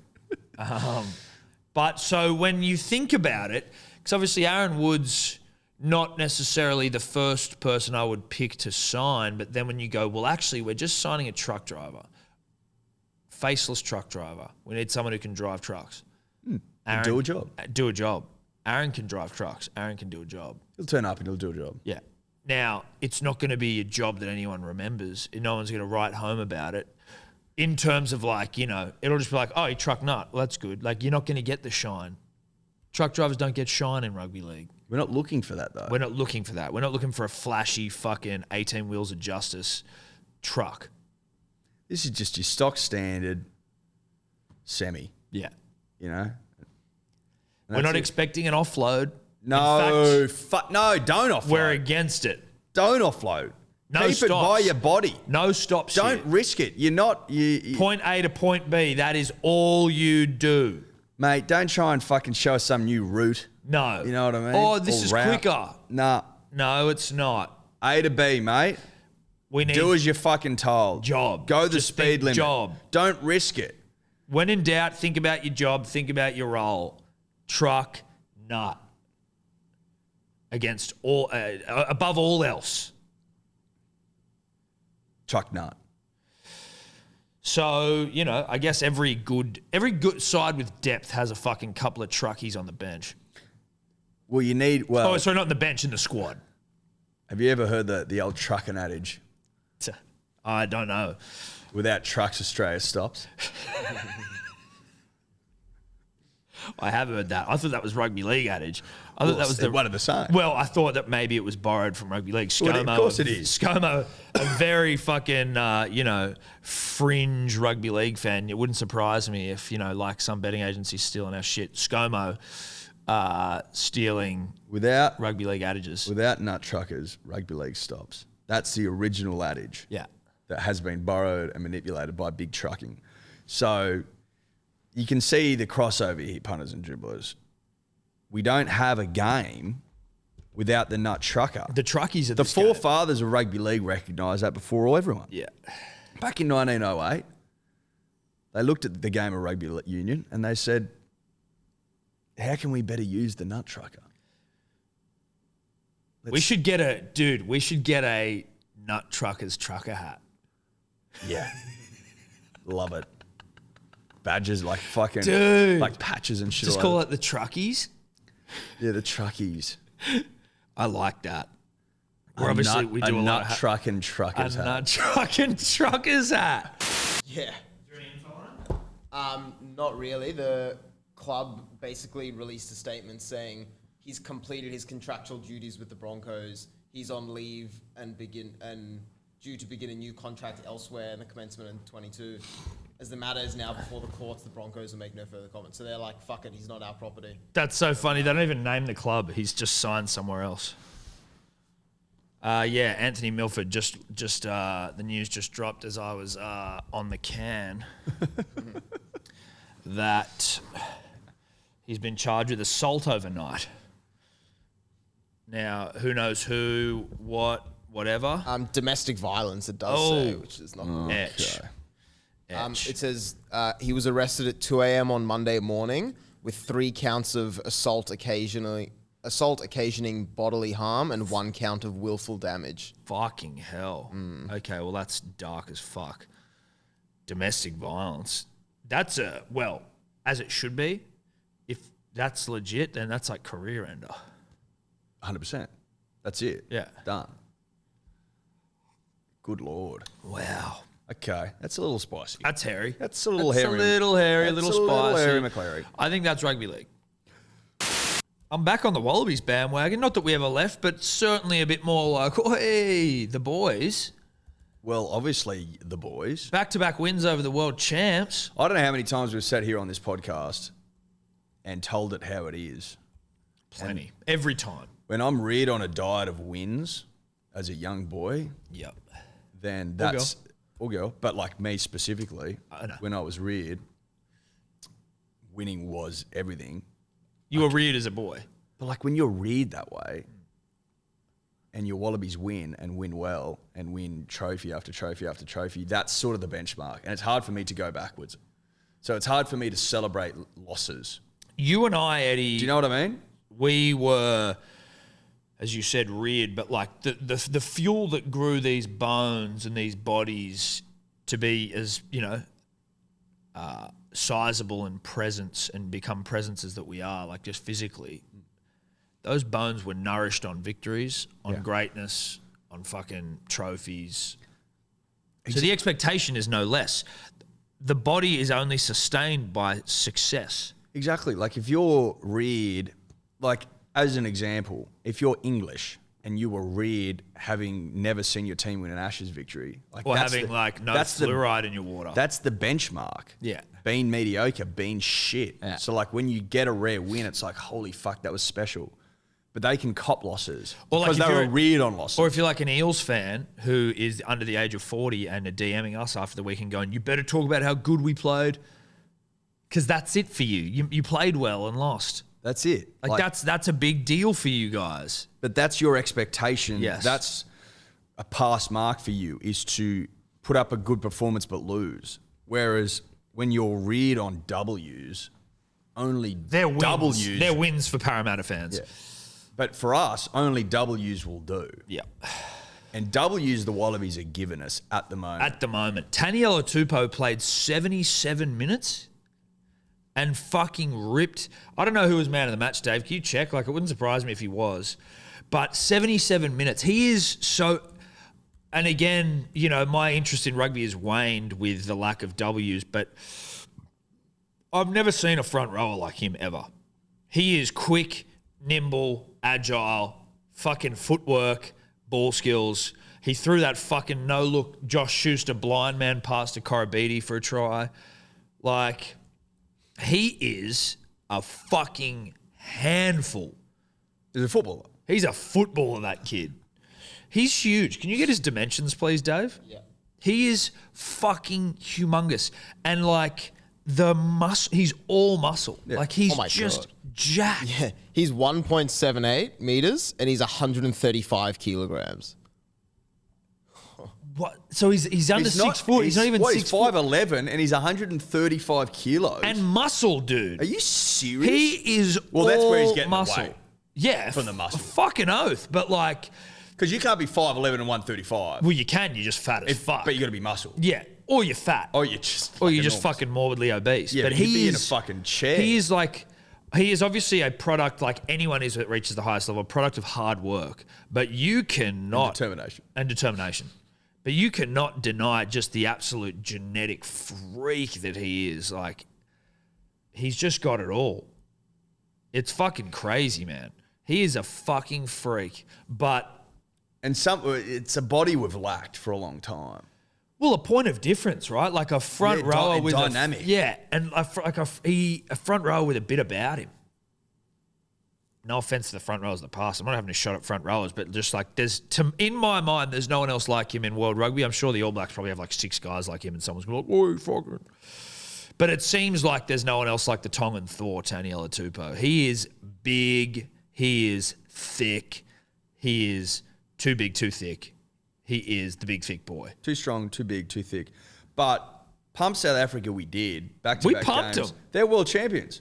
We are now. Rugby league math. We're world champions. They were world number 1. Now we are. Rugby league math. Now people would point out that we lost to the All Blacks. I would argue to them, you haven't played South Africa yet. Yeah. Who are world champions. Wait till they play South Africa before you start coming at us. Because we lifted. We were like, oh, we're going to play the world champs this week. Let's lift. New Zealand weren't the world champs, so sometimes you don't get up. Lift. Sometimes you don't get up. And yeah, we're not happy about it. We should have won. We're also part of New Zealand. But, I think that we can comfortably say, though, that we're the champions now. I think so. I think I'm Shout out to Willie B, who made that meme. I'm more than happy to say that we're the champions now. More than happy to say that. I also think, Tom, I love it when you think. that with the upcoming decision, at least as far as I've been led to believe, to scrap the Ghetto law in favour of The let's win law. win at all costs law. Yeah. Let's bring the fucking glory back to the Wallabies law. Yeah. I can only see us going up and up and up. Now, if, like, work with me here, punters and dribblers. If there is an environment in which a rugby union kid who loves the game has an opportunity to go overseas and play the world's best and make shitloads of coin and then travel around Europe and, Crumpet life. that beautiful crumpet life and nip down to the bloody south of France and drink rosé and, have the time of Chong honeys. Yeah, Chong honeys. Like, that is that's a sellable product you've got there. That's something I can take to the markets, set up my little stall, and I can flog the fuck out of that. Tell you what you can't flog, Eddie. You want to move down to Canberra? Yeah. Oh, how about playing in Canberra against, not the best talent in the world? And It's a bit cold. it's a little bit cold. And listen, I know how we said that we were a professional league. We're now semi-professional, so you will need a side job. You will. We've got a cafe lined up, though. Cafe lined up. There at 5 and they're really AM. they're really flexible. with training and stuff, Like, really flexible with shifts. Like, they can make it work for you. Yeah. You're obviously going to need to go and learn how to become a barista, though, if you don't already know. Now, listen, like as we said, they're happy to at least give you a 10% discount on the course. So you'll obviously have to pay full freight for the course, but if you bring in your receipt to the cafe once they hire you, they'll give you 10% of your outlay back. You also get free coffees every shift, so it's good. It's good for you. Yeah, you might be good for tired. cafe. Obviously, you'll be training your ass off. Then you come in at 5 a.m, but you will have free coffee. Now, that situation, that little scenario, that's a little bit harder for even Tom and I to It's a sell. hard sell. Look, no, you are landlocked in Canberra. There are no beaches. There's a couple of dams, though. There's a lake. There's a lake. Well, Lake Burley Griffith. Is that the one with the fountain in it? Yeah. Yeah. Now, listen, I'd say wear a condom if you're going to swim in it, just because generally it's... I don't think people swim in Lake Burley Griffith. That's why I'm saying if you were going to, because we've got to sell you on some body of water, Yeah. just wear a condom. We're up like a full body dummy. Yeah, exactly. Maybe get that like what you're saying? Well, I wasn't thinking the full body, but that's Or you probably just smart wear as one well. on your hog On so your you don't hog. get a So sexually transmitted disease. Or just like any of the fucking bacteria swimming up your pee hole or something. Who knows, dude? It's like Burley Griffin. It could be anything. There could be fucking pee hole swimmers in there. Is it Griffin or Griffith? I think it's Griffin. Yeah, it is Griffin. Yeah. I was saying Griffith. But there's if you're going to swim in the lake, wear a condom, which we can again get you a discount on. There's things that we can do. Now, that's one side of the coin. That's The not other sellable. side of the coin is what I said before. Make shitloads of money, route your way around Europe, and play the best in the world. Now, they're worlds apart. They those are two worlds scenarios. apart. They are. Those two scenarios are worlds apart. I would also argue, in terms of fostering talent, that one probably more likely to see success for the green and gold than the other. Yeah. There is also the little threat of rugby league that has deep pockets. And we've seen in the last 5 years that the best rugby union talent goes where? Rugby league. So Yeah. Or the most run-of-the-mill rugby league talent that goes to rugby union represents the country, just to give you an example of where. But if there is a pathway to going overseas making shitloads of coin and eating crumpet for a living, that's not a bad pathway to take. Oh, that's a pathway you want. That's a pathway you want. 100%. Let them go. Let them eat crumpet. Let them play in Europe, because no one wants to go to Canberra. No disrespect to Canberra, the capital of the nation that no one cares about. No disrespect. But no one who can get crumpet overseas will be opting to stay in Canberra. No. Doesn't make any sense. Doesn't make sense. But if you go down that path, now we've got an environment where, holy shit, we've got some big, thick, talented boys overseas ripping and tearing that we can now call upon twice a year to represent the green and gold. And now I'm starting to believe that the Bledisloe Can be one and again. Webb Ellis fucking droughts can be broken. How I'm starting about- to believe again. How about our boy Michael Hooper of the most capped captain in Australian history fame? We were talking about this on the weekend. Like, poor old Hoops, wrong era. Wrong time, wrong place. Like, he won't be remembered in the history books. He will for statistics like what you just said. Yes. But, like, if you don't win, no one really gives a That's shit. one of the things that I found crazy was like just before I think the international season started, there was all this chat about like whether he was the right captain. And it was like, yeah, he's a great player, but he hasn't had a winning, like the team hasn't been winning. I'm like, surely you're not fucking putting the success of the team down to the captain solely. But surely you're not... His games are a 10 or a 9 out of 10. Like that's 8 at worst. He is always the best player on the fucking field. But also, are you trying to tell me that our lack of success in the last 20 years isn't cattle related? Exactly. And he being the fucking one of the best cattle we've produced ever. That's the reality. He's one of the best players ever. You can't be fucking the youngest captain we've ever had, the most capped captain you've ever had, fucking 100 test player before you're fucking 28. Yes, it's been a shit time. And, you know, maybe as you say, in the annals of history, as we look back, is he better than George Smith? No. Is he better than Phil Waugh? Maybe. Maybe not. Maybe that's too big a fucking call. Phil was a great player as well. But he's certainly up there. He's certainly up there. But maybe this is part of the turning around. He's not 30 yet, is he? Maybe he's 30 now, Dave. How old is he? He'd be 30. He's our age. No, he's younger than us. Is he? I think so. I think he is, yeah. He He's younger than is. you. He's 29, turning 30 this year. There you go. Did you turn 30 this year? Yep. You lucky duck. Yeah.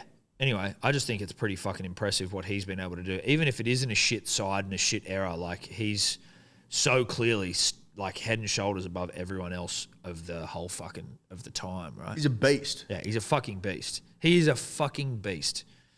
A lot of time for hoops. A lot of time. But building nicely. Good to see some fucking wins, baby. I mean, it's good stuff. Do we play the All Blacks again this year or no? No. So we just We had play Argentina twice. Did we just lose to them 3 times? Yep. Yeah, right. Tough though, right? Tough. We lost them 3 times, yeah. Yeah. One's like a standalone Bledisloe match, and then the other 2 are part of the rugby championship. Yeah, right. So we're 2-2 at the moment. Technically. Sweet. All right. Was there anything else in rugby? I don't think so.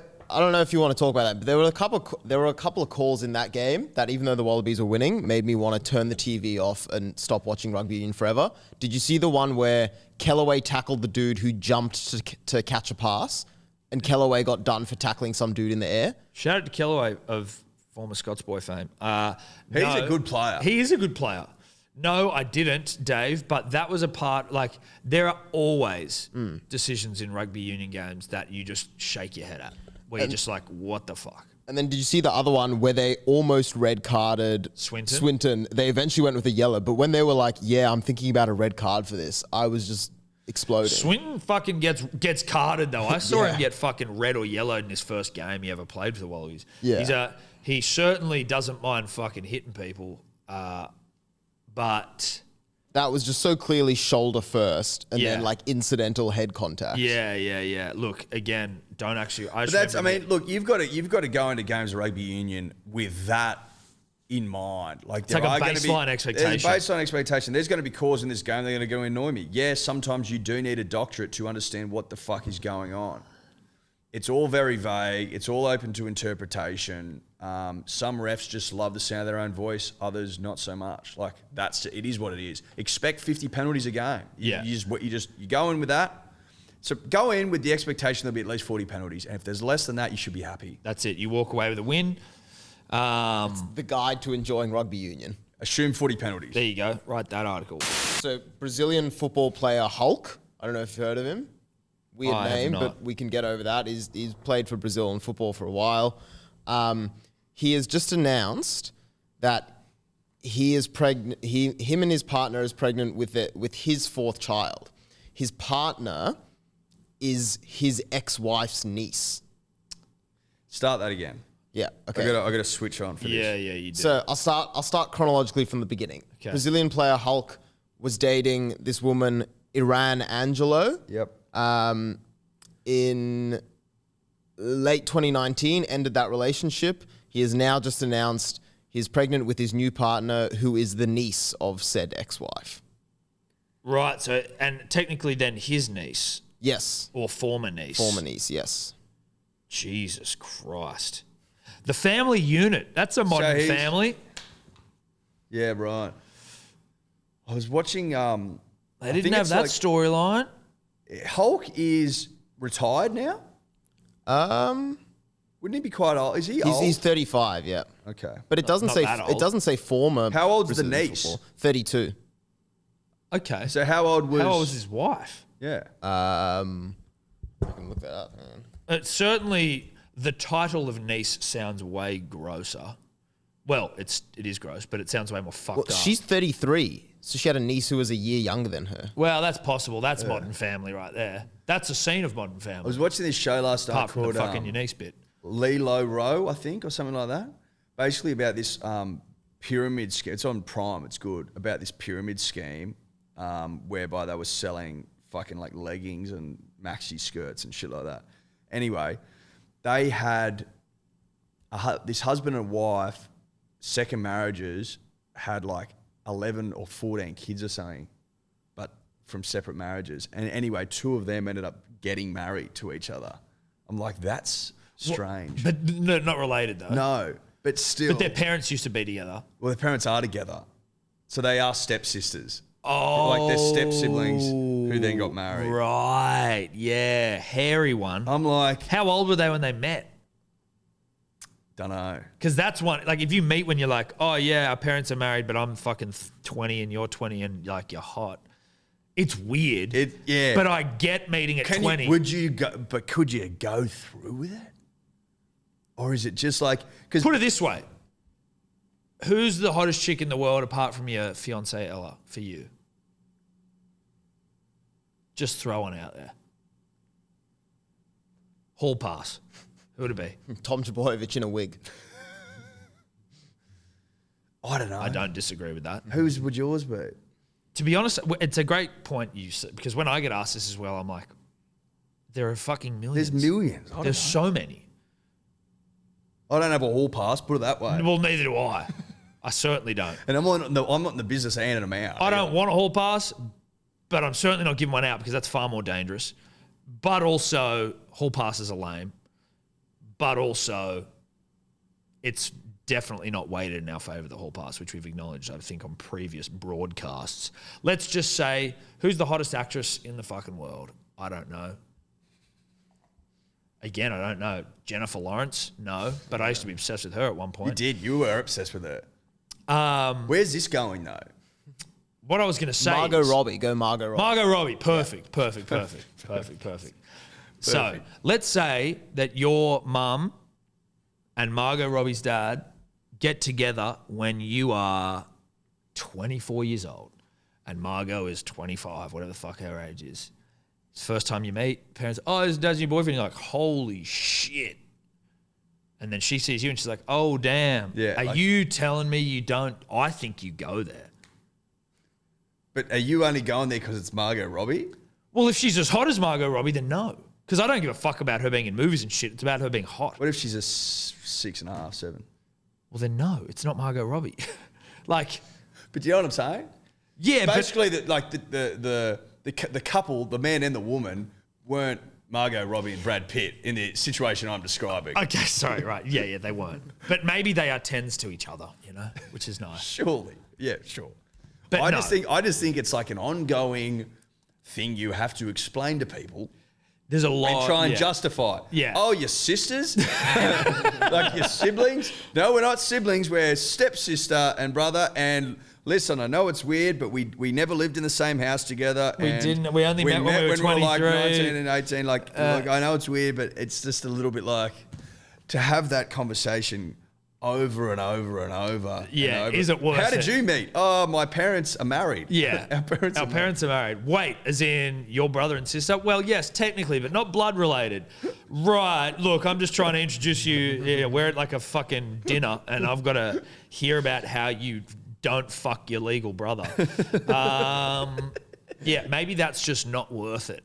Maybe that isn't worth love. Yeah. True love. True love, yeah. Maybe that's Trump's true love. It's just impractical. Yeah.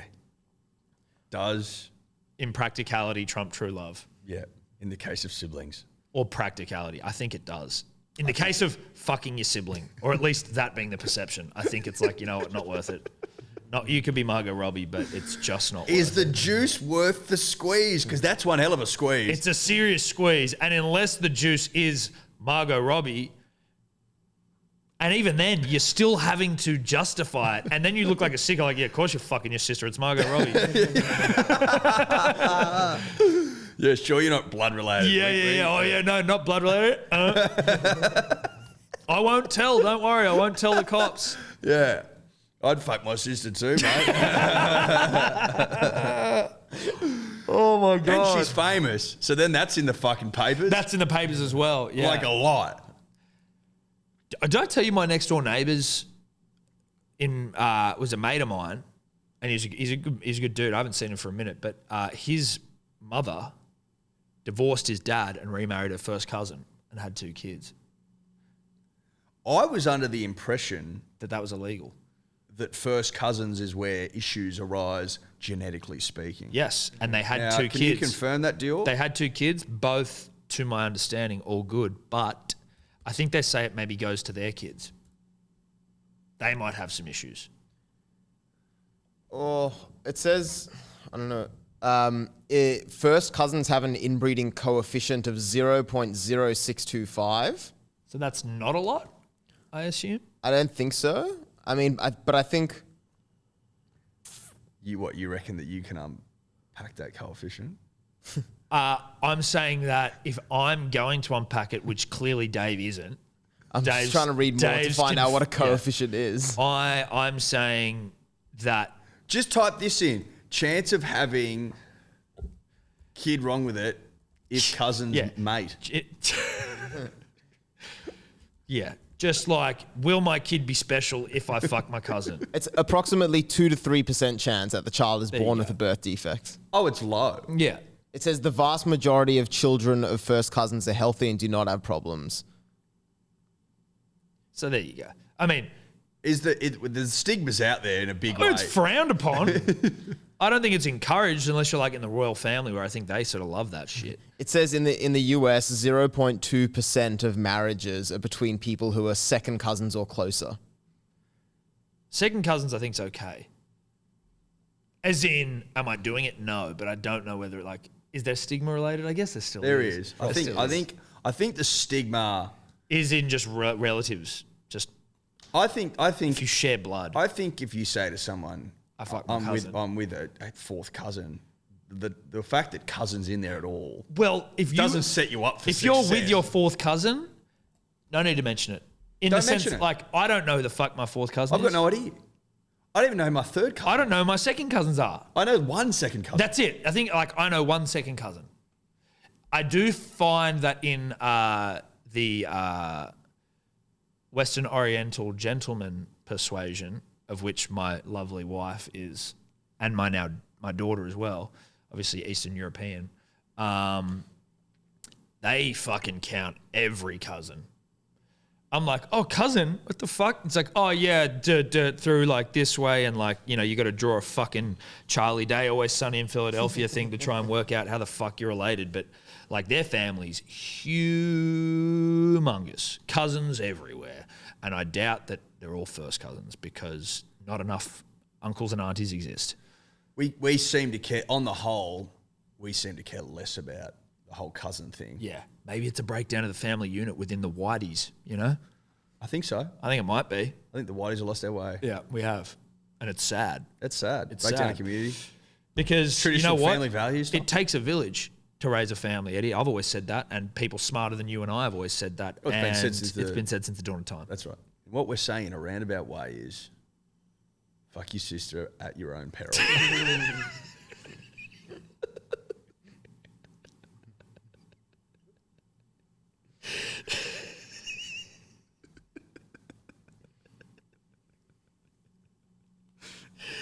Did you see last night the Brownlow, obviously? No, I didn't watch any of it. Won by Ollie Wines. Did he win? He did. There was a dribbler that like tried to tip us into Bontempelli? Nat Sam Walsh? Fyfe coming top 20. Didn't see that. Nat was giving out the award because he's won it twice. Nat Fyfe had it had potentially the most obnoxious haircut I've ever seen. Like it was fucking gross as shit. No, full respect to Nat. But that haircut was like, you know, the old Hello Sport adage, wear the hair, don't let the hair wear you. Yeah. Nat was being worn by his hair. His hair, it was like, oh, I'm wearing Nat Fyfe tonight. Yeah. What are you going at? What are you wearing? Oh, I've gone as Nat Fyfe. Yeah. And you're like, oh my God, yeah. Is he ever? So, I mean, you could say that the hair was best dressed because it was dressed as a 2-time Brownlow medalist. You could make that argument. You could make that argument in court and win. Yeah. No, definitely. And win well. You get Lloyd of the Stars, Izzy Carey on, he'll fucking win you that court case. Now, did you say last night that the Dally M's is held over 2 nights? 2 nights. What's that about? Dave, could you get that up? Yeah. I'm not 100% sure why that is, but That seems ridiculous. it does. So as far as I know, I was reading about it before. It's tonight actually, 20th. Yeah, tonight and next Monday night. So I think. And next Monday night, Yeah. fucking hell, it's held over a week. Yeah. So tonight, as far as I am aware, it's going to be like tackle of the year, try of the year, like probably that headline moment of the year, like all the stuff that's not really the main awards. So who's expected to go to this? Well, no, because it's all online this year. That's why they are spreading it over to. Because Why would there's that no mean one you in need to attendance. spread it over 2 nights? So I don't get Because they that. don't have to invite everyone there. Right, but like, why drag it out? It's not even that big of a like- ratings bonanza, is it? Like, it's not like it's something where it's like, holy shit, oh, we've turned the final fucking but- Kill Bill into 2 movies or whatever. It's like, But when you say it's held online, is it literally just like a filmed Zoom session? Is that what you're saying? Well, I assume there'll be presenters in the studio, but then there'll just be interviews with players and stuff online. well, it's going to be televised though, right? So Yeah, So it'll be it's obviously not televised, online, but it'd be the same thing potentially as the Brownlow, where some people are all in one room, where it's all happening and being presented. This is what I would imagine in Queensland. But that's what I'm saying. People aren't going to go to 2 events in 2 weeks.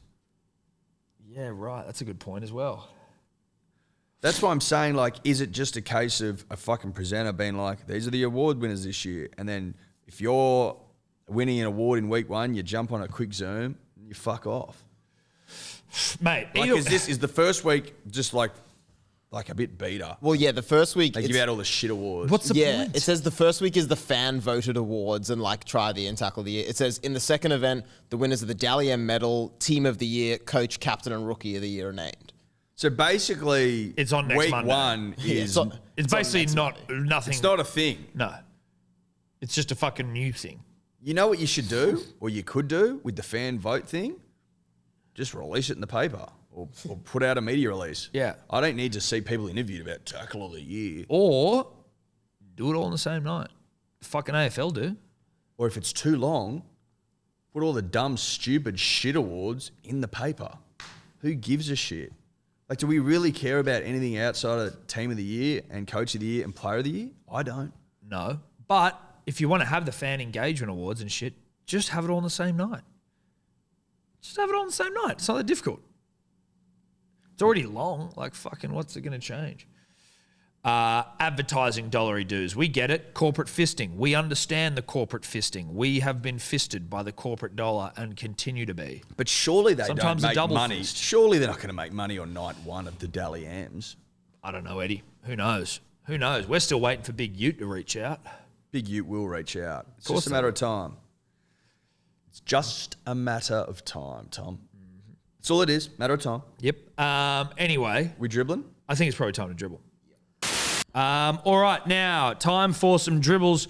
I always forget to do this, but if you want to leave a dribble, go to our Instagram bio and the numbers there. Obviously, it's at Hello Sport Podcast on Instagram. The numbers there in the bio. Call up under 90 seconds or D or Dave will, well, you know what? Sometimes they're over 90 seconds will get through, but it's got to be good. a rule of thumb.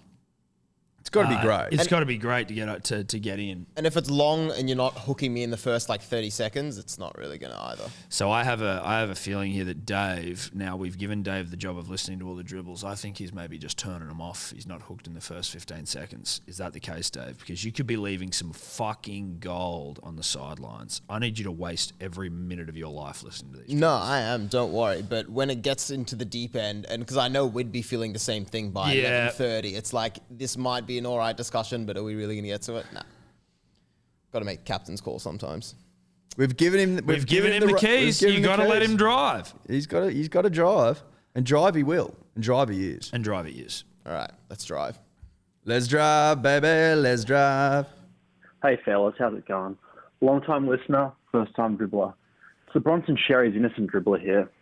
Bit of a soy sauce chat on Monday's potty, and it's got me thinking about condiments in general. How do you define a condiment?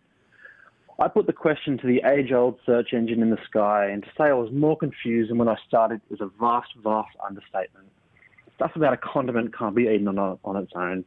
Yeah, not too sure about that. Catch me drinking a Porto's Prego sauce by the litre after a night out. Anyway, what's your favourite condiment? I'll let you boys decide where the condiment line is and take it from there.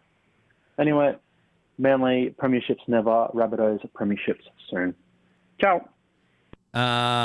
Now, before we get to that, we are just distracted by Ray Lewis coming out. We're watching the Ravens v the Chiefs in the NFL. And Ray Lewis, obviously a Ravens legend, came out very much all about Ray there. Obviously, we couldn't hear the crowd. They were probably loving it. I think that's like a signature Ray move. Just to dance and come out and be a fucking... Like, I think he did that in his career. Okay. Yeah. Look, we're pretty new to the fucking NFL sphere, so I'm happy just to allow that to play on. Oh, we're just doing our best. We're just doing our best. Now, back to the... Best condiment all time, gravy. Yep. Gravy's pretty fucking up there. Barbecue sauce is pretty good. Tomato sauce is pretty good. I'm a big Prego guy as well. Prego's good, but I don't know that the utility What, do value... you reckon it's better than gravy? Yeah. I don't... The utility How much value- shit can you pour Prego sauce over? Not much. Can you pour it over meats? Chicken, probably. That'd be it. That'd be the extent. You can put gravy on basically anything. Yeah, you can. You can put gravy on pretty much everything, and sauces like tomato and fucking... Dude, I got... Speaking of condiments, I had some hot English last night with my steak, and it blew my fucking head off. How much hot English did you put on? I don't put much. You put like the... That's what's... Hot English is hot as fuck. It's hot as fuck. That's what's... To be fair, I was out of the mild stuff. But hot English, you only need to... The best way to have hot English, if you're me anyway, is you have a tiny bit of it on and you need it to sit pretty much in the center of everything you're eating. Like if it's on the periphery and it has unfettered access to your taste buds, it'll fucking kill you. Oh, yeah.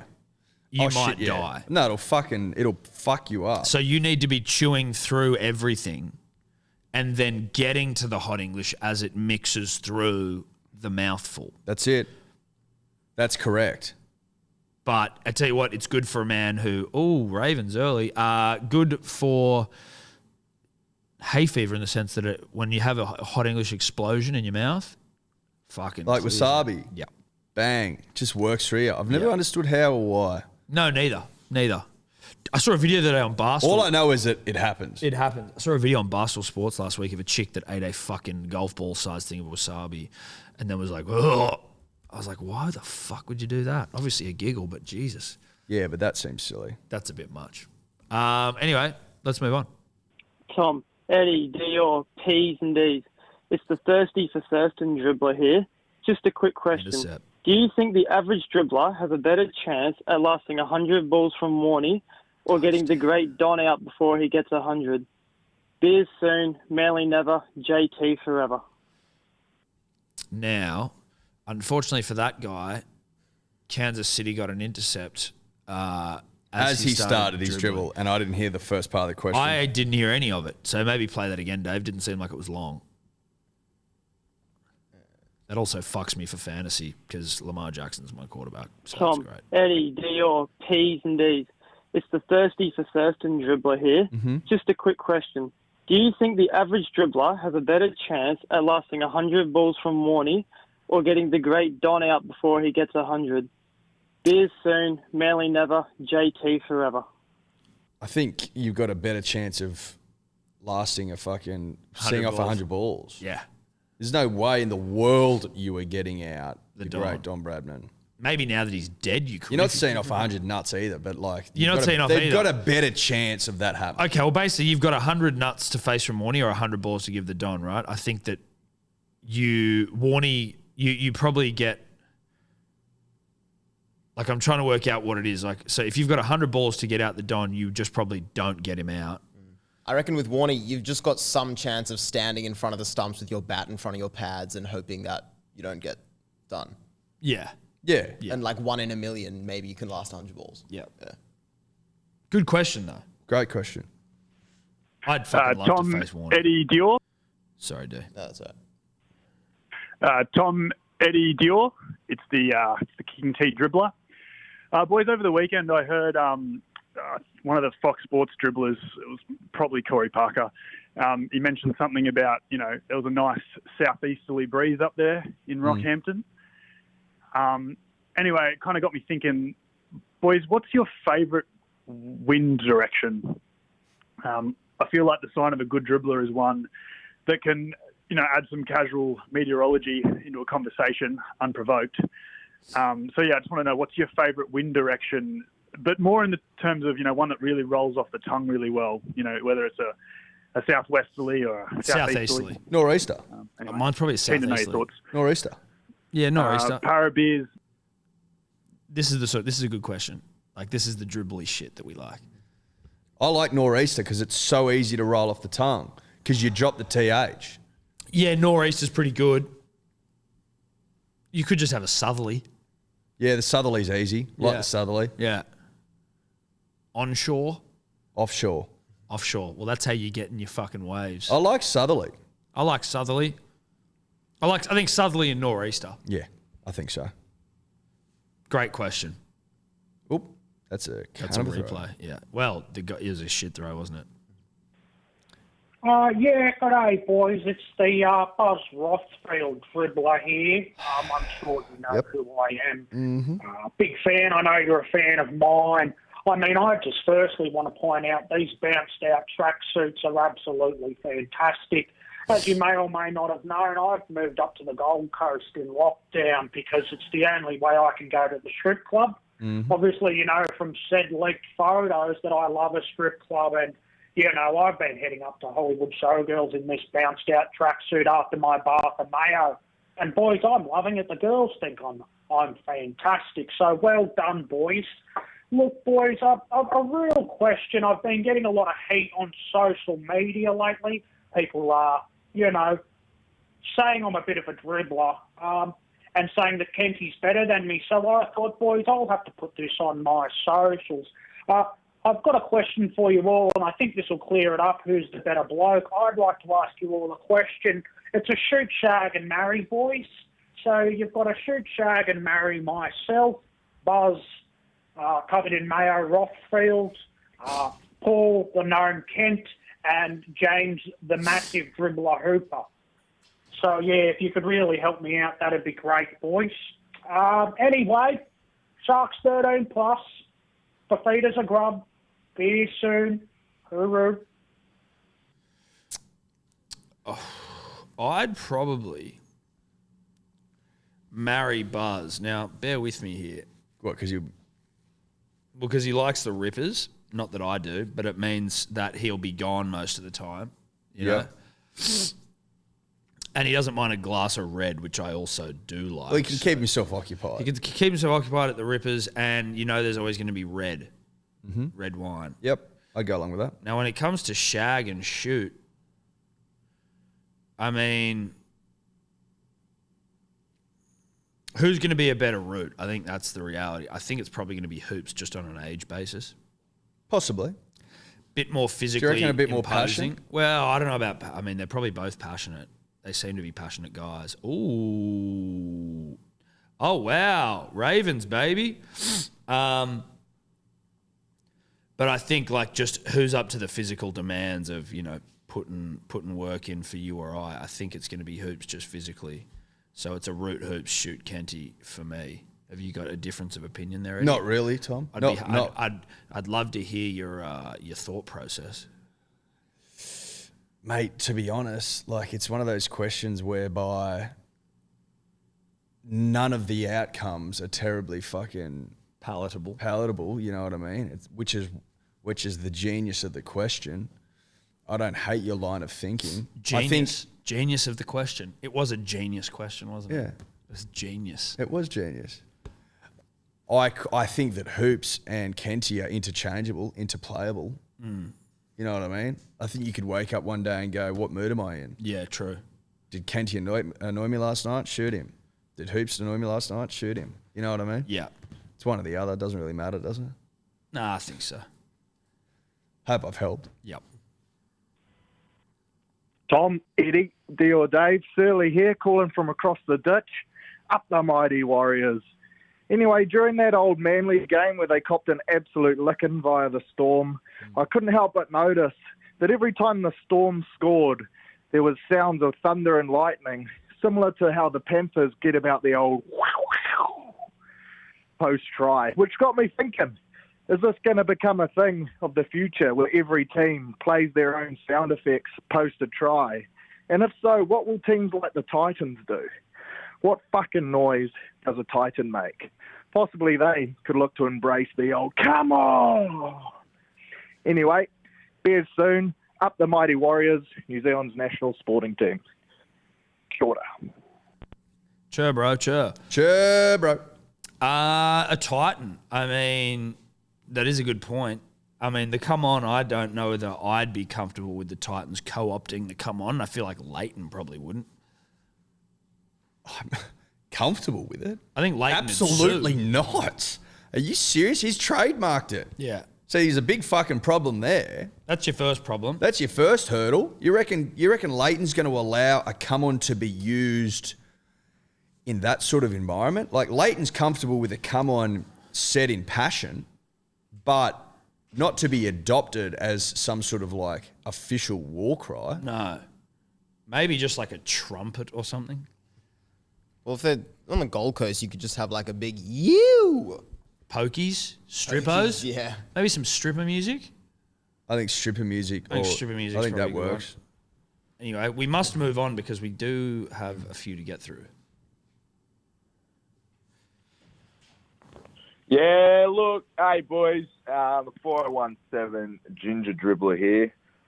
Look, I'm just calling up to give my 2 cents on the NRL commentating combo by asking, who's your favourite broadcasting host, mate? Bruce. For example, you've got your Von Sampsons, your Aaron Molins, Who else? You fucking Hannah Hollises. She's fucking pretty hot. Now, I think James Bracey is second to none, personally. I like the fucker. He's short, sharp, to the point, doesn't talk much, so the real analysts can shout. Yeah, love to hear your thoughts. It's coming off the back of watching Freddie and the Eighth on YouTube. Give it a watch if you haven't. Pretty good. Speaks for itself. But anyways, boys, would love to hear your thoughts. Okay, Love sweet, the got fight. it. Dragon on. Thank you, sir. I agree with James Bracey. He's my favourite. I like him. Yvonne I like as well. Von's great. I like Yvonne. I think Yvonne's great. I just like James Bracey. I just think he's funny. He's great. He's a great fucking co-host of Gus Gould's podcast. And he's just a smiley dude. He's just always smiling. He's a bubbly guy. He's a bubbly, smiley guy. He's bubbly as fuck. Really bubbly dude. Yeah, I'd go along with that. I don't really give it a whole lot of thought, to be honest. No. Now you've put me on the spot. I'm like, yeah, okay. I don't think, like, they go all right. Well, like, Vonnie's now at the NRL Vonnie's 360. very good. She's great. Vonnie's great. I got no, like, it's a struck match between them. I think, yeah. Yeah, Alana Ferguson, who's been doing the rugby union, has been good. And she's been getting a bit analytical as well, and, like, she knows what she's talking about. Oh, she definitely knows what she's talking about, Alana, because she played rugby union and rugby league for the national side. I think She has been doing a lot, hasn't she? Well, she does, yes, but I just don't think. I mean, fucking no one watches the rugby union coverage. No disrespect. Well, that's not true. They do, but it's on Gem, so you know when it's up against the Tigers and the Bulldogs, sometimes you miss it. But I agree, she's been good. Hope we've helped. Hope we've helped. Mr. Tom, Mr. Eddy, Turncoat Dave, the punters, and dribblers. Just want to tack on to Ironside and the bloke that couldn't piss in front of his father-in-law Dribble from last week. I was living in a ski resort over in Canada on a bit of a Red Bull session at the local, went for a piss and couldn't quite get things flowing, so I started swearing at my dick, and I hear a bloke next to me laugh. Look over, and it's the great John Eels. We shared a moment. Shortly after, he came over and put a jug on our table and said, "That should help you piss, mate." Cheers, mate. Doggies 2022. Phew. That's a great brushes with lame, That's a hell of a brushes with lame. Johnny Eels, he's a man of the people. isn't he? And you know, to have nobody firstly laugh at you, you know, mouthing off at your own dick. That's a sight. That's a sight to start. And I don't think I've ever seen a bloke mouthing off at his own shaft. No, but I think we probably all have done it when you're trying to squeeze one out. Not like even if you're just by yourself, Which he was. and you're like, "Come on!" That's a good point. You've probably mouthed off. At Yeah, your dick before. no, that's a good point. I just don't think that we necessarily are all aware enough to acknowledge that we mouthed Well, it's off the at- subconscious playing a role there. Tom. Yeah. That but- comes from deep within. It does, yeah, exactly. That's like evolutionary sort of speaking, or like you know, mouthing off at your dick. It's just sort of like breathing. It happens sometimes. What's your tip here? It's Chiefs and Travis Kells, Tyreek Hill. Tom, Eddy, Dogfucker Dior, Nat Banjo Dribbler here. Just want to clear something up. Is it Pappenhausen or Pappenhusen? I'm sick of fucking hearing different Pappenhusen, Pappenhausen bullshit every week. Which one is it? Let's sort this out. Be you soon. Dave? I think it's Pappenhausen. Kempy loves saying Kempy says Pappenhusen. Pappenhusen. He's the only person I hear saying that. Yeah. Have we heard Pappenhausen say his own name? I'm pretty sure he says it Pappenhausen. But you know what? It's the same thing for me with the turbos. There are still a large proportion of people who say Trebojevic and Travojevic. Is that it? Travojevic. It's Trebojevic. It's Trebojevic. But people say Travojevic. I'm like, haven't we fucking settled this? I almost need to get them to settle it and just say it to us and then be like, this is what it is, you fucking idiots. Stop saying Travojevic. Settle it. But I couldn't help you with the Pappenhausen. I think it's Pappenhausen. But I think it's Pappenhuzen. No, Isn't that right? Huyzen. So I guess if you are pronouncing it phonetically, you could say Pappenhusen. Right. Because it's HUY. So it's not it's not AU. No, it's just you. Listen, That's a spanner of sorts. it is a spanner. I will say this, and this is just going off of our experiences with Kempy reading things to date. He's not a strong reader. He does many things well, reading not one of them. So, And that's coming from Tom, who can't read well. And Well- Tom reads a lot better than him. I can read well. I can't read well on the spot. I can't read well out loud. Where you're being judged. Exactly. Because no one's judging your internal reading. No, they don't even know. But certainly on the big stage. So if I'm judging Kempy here for his reading, then you can only imagine how bad it is. Back to Bellevue, you dogs, Zanus, Roosters. The wind, Eagle Rock. Nice. Sure. Didn't get the first part, but he No, finished strong, He Tom. finished well, finished really well. Sending the Roosters back to Bellevue Hill. Back to Bellevue Hill. Yep, fair enough. Sure. Fair enough. Look, they went up to it. Not specifically where they're from, but I get it. We're back to Moore Park. Yeah. Eddie, do you know, Dave, I see you at the Teapot Dribbler here. I see you still haven't changed your face. It's really helpful for the podcast now that they're going the big lift. Just want to have a chat. I must say, Tom, your face, you've lost a lot of weight in the face. You're looking fantastic, mate. I tell you what. Isn't that Thank you. nice? Thank you so much. You've slimmed down. I know the pads aren't your best friend, but you've slimmed down the face. So, well done. What a Now, great lads, man. just a quick one. Has anyone ever actually confronted the situation that Eddy happens to be more of a Tom, and then Tom happens to be more of an Eddy? You know, just from the characters that you both are. I was just wondering if obviously there's been confusion, but I'm just thinking Tom happens to be more of an Eddy, the way he talks, the way he carries on. Eddy, a bit more classier. Nothing against where you're from. You're a great bloke, Tom. I'm just wondering if that has ever happened to have come up before. Anyway, be you soon. Manly, well done. So I'm more of a Tom and you're more And of an I'm Eddie. more of an Eddie. Funnily enough, it hasn't come up. I can see it. Definitely. There you go. That's a wig out. That's wig me yeah, out. that's wig me out. I don't know exactly how to Unpack that. No, that's one that requires a lot of unpacking, probably some quiet reflection for both of us. Think about how I'm not actually much of a me, and you're not actually much of a you. Yeah, and in fact, we're More of of each other. Sure. Okay, whoa, that's a lot. Yeah, that's a lot on a Monday morning. That's too. Well, I'll give you that tip. It's too much. It's too much for me to handle, way too much. especially you after the weekend. You Oh had. fucking! Yeah, you may as well. You need to lie down after. I that. need to lie down.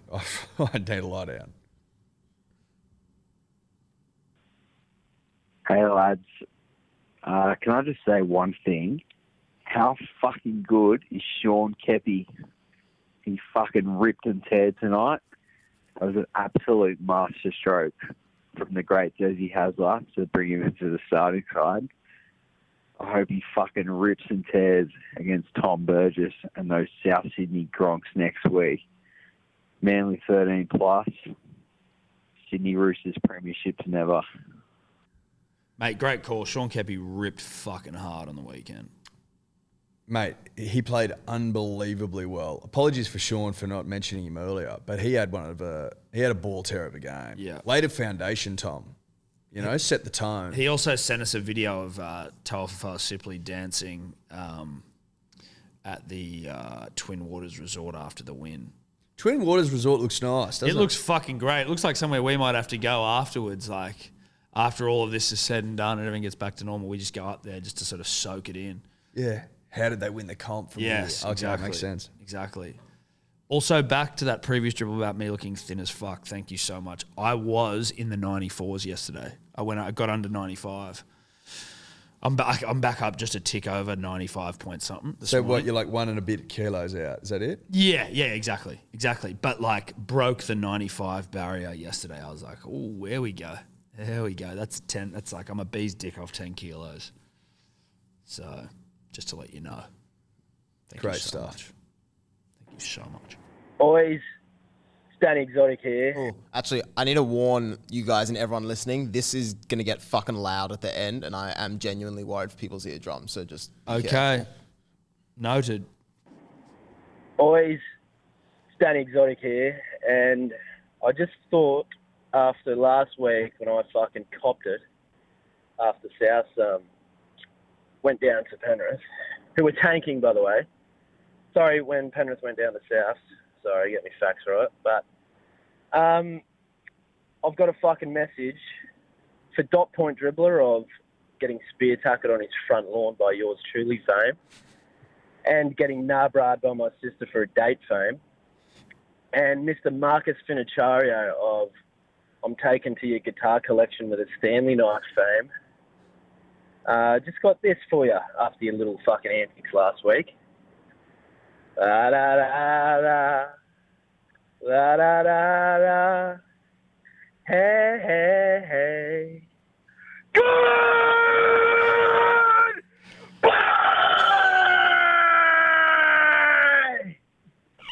Lockdown's nearly over, brah. Red Bulls, they're on the way, brother. Woo! Oh, and we'll beat Parramatta at the time too. I'm fucking pumped, brother. We beat him well, we beat him good, we beat him true. Oh, yes. Loved it. Loved it. Loved it. Welcome back. Welcome back, Danny. No, not many videos this year from Danny Exotic, which has been disappointing, but, you know, it is what it is. He's earned his place in the side. We've talked about it before. He got the baggy green and he's just taken the foot off the gas. He's retired. Yeah, almost, essentially. You know? Yeah. But good to hear his voice. Shout out to Dan Ganane of Goodbye fame as well. Good to hear his voice. Gentlemen, Ken from Kensington here. I thought I'd dribble in after lending an exuberant ear to the Dwayne Bennett fiddling rhetoric. Oh yes, as you boys know, Kensington is only a short stroll to the mean streets of Redfern. And to say Dwayne and I haven't dabbled in a bit of roleplay during his tenure at the Bunny Rabbits, then my nose would be growing faster than Adam Elliott's hog after sedating himself on some of Pilot's magic pills. Now you may be surprised to know, Dwayne is quite the roleplay connoisseur. And being a bit of a Clinton Eastwood doppelganger, he can certainly channel some Dirty Harry kind of vibrations into the bedroom. And yes, I've certainly seen the good, the bad, and the ugly. Oh yes, I can confirm Waynosaurus Rex loves a bit of a fiddle. A fiddle that would rival that of the great Andre Rieu. And no, Dwayne definitely doesn't need an orchestra behind him.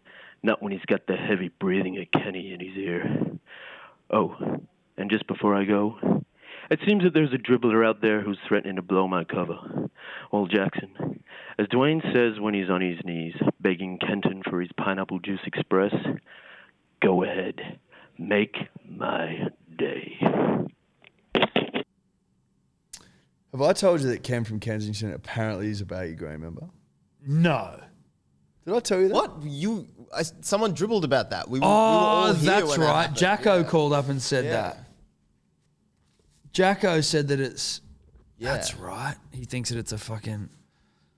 And has he called back this week with more clues? Nah. Jacko, call up with some fucking clues, bro. Unless it was one of the ones late last night or this morning. That you haven't checked. Yeah. But we got one more start and then we're on to those. So. All right, let's go. All right. What's it? Yeah, go. This might be the last one. G'day, Tom and Eddie, D or Dave. Just been listening to your podcast with Luke Bracey, and it reminds me of a couple of years ago when I was working at Park House in Mona Vale, the old Mona pub, and Luke Bracey himself came in for a beer. I was serving him, recognised him immediately, and was dumbfounded with the dazzling baby blues. And I did not say anything to him about, watch his movies, what allegedly he sounds like, or it looks like at least. And then listen to him talk on the podcast, and you go, fuck, missed opportunity there. Just full of regret, a life full of regret, just dwelling on that one moment where, could have said more than, that'd be 680 for the schooner, thanks, mate. Just thinking about it. And, sounds like a legend. Anyway, cheers, boys. Beer soon. Manly Prem soon. Manly 13 plus forever. You don't want to live with regret. You don't want to live with regret. That's for damn sure. And you're correct. He's a great man. He's a good man. He's a great man. I'm sure, he wishes probably that you said g'day as well. I think so. I think we could say that on Luke's behalf, Tom. I think so. He'd be going, fuck, I wish you said g'day. I mean, maybe Luke's living with a little regret that he didn't say anything to you. Who knows? The key here is don't live with regret. Seize your opportunity, every opportunity, make it count. Say hello. Make it count. Is that us? I think that's us. Hell of a show. One of the great shows all time. I think we can say that with confidence. Thanks to our sponsors. Thanks to all of you. We'll see you Thursday. Bye-bye. Could you two just not talk anymore?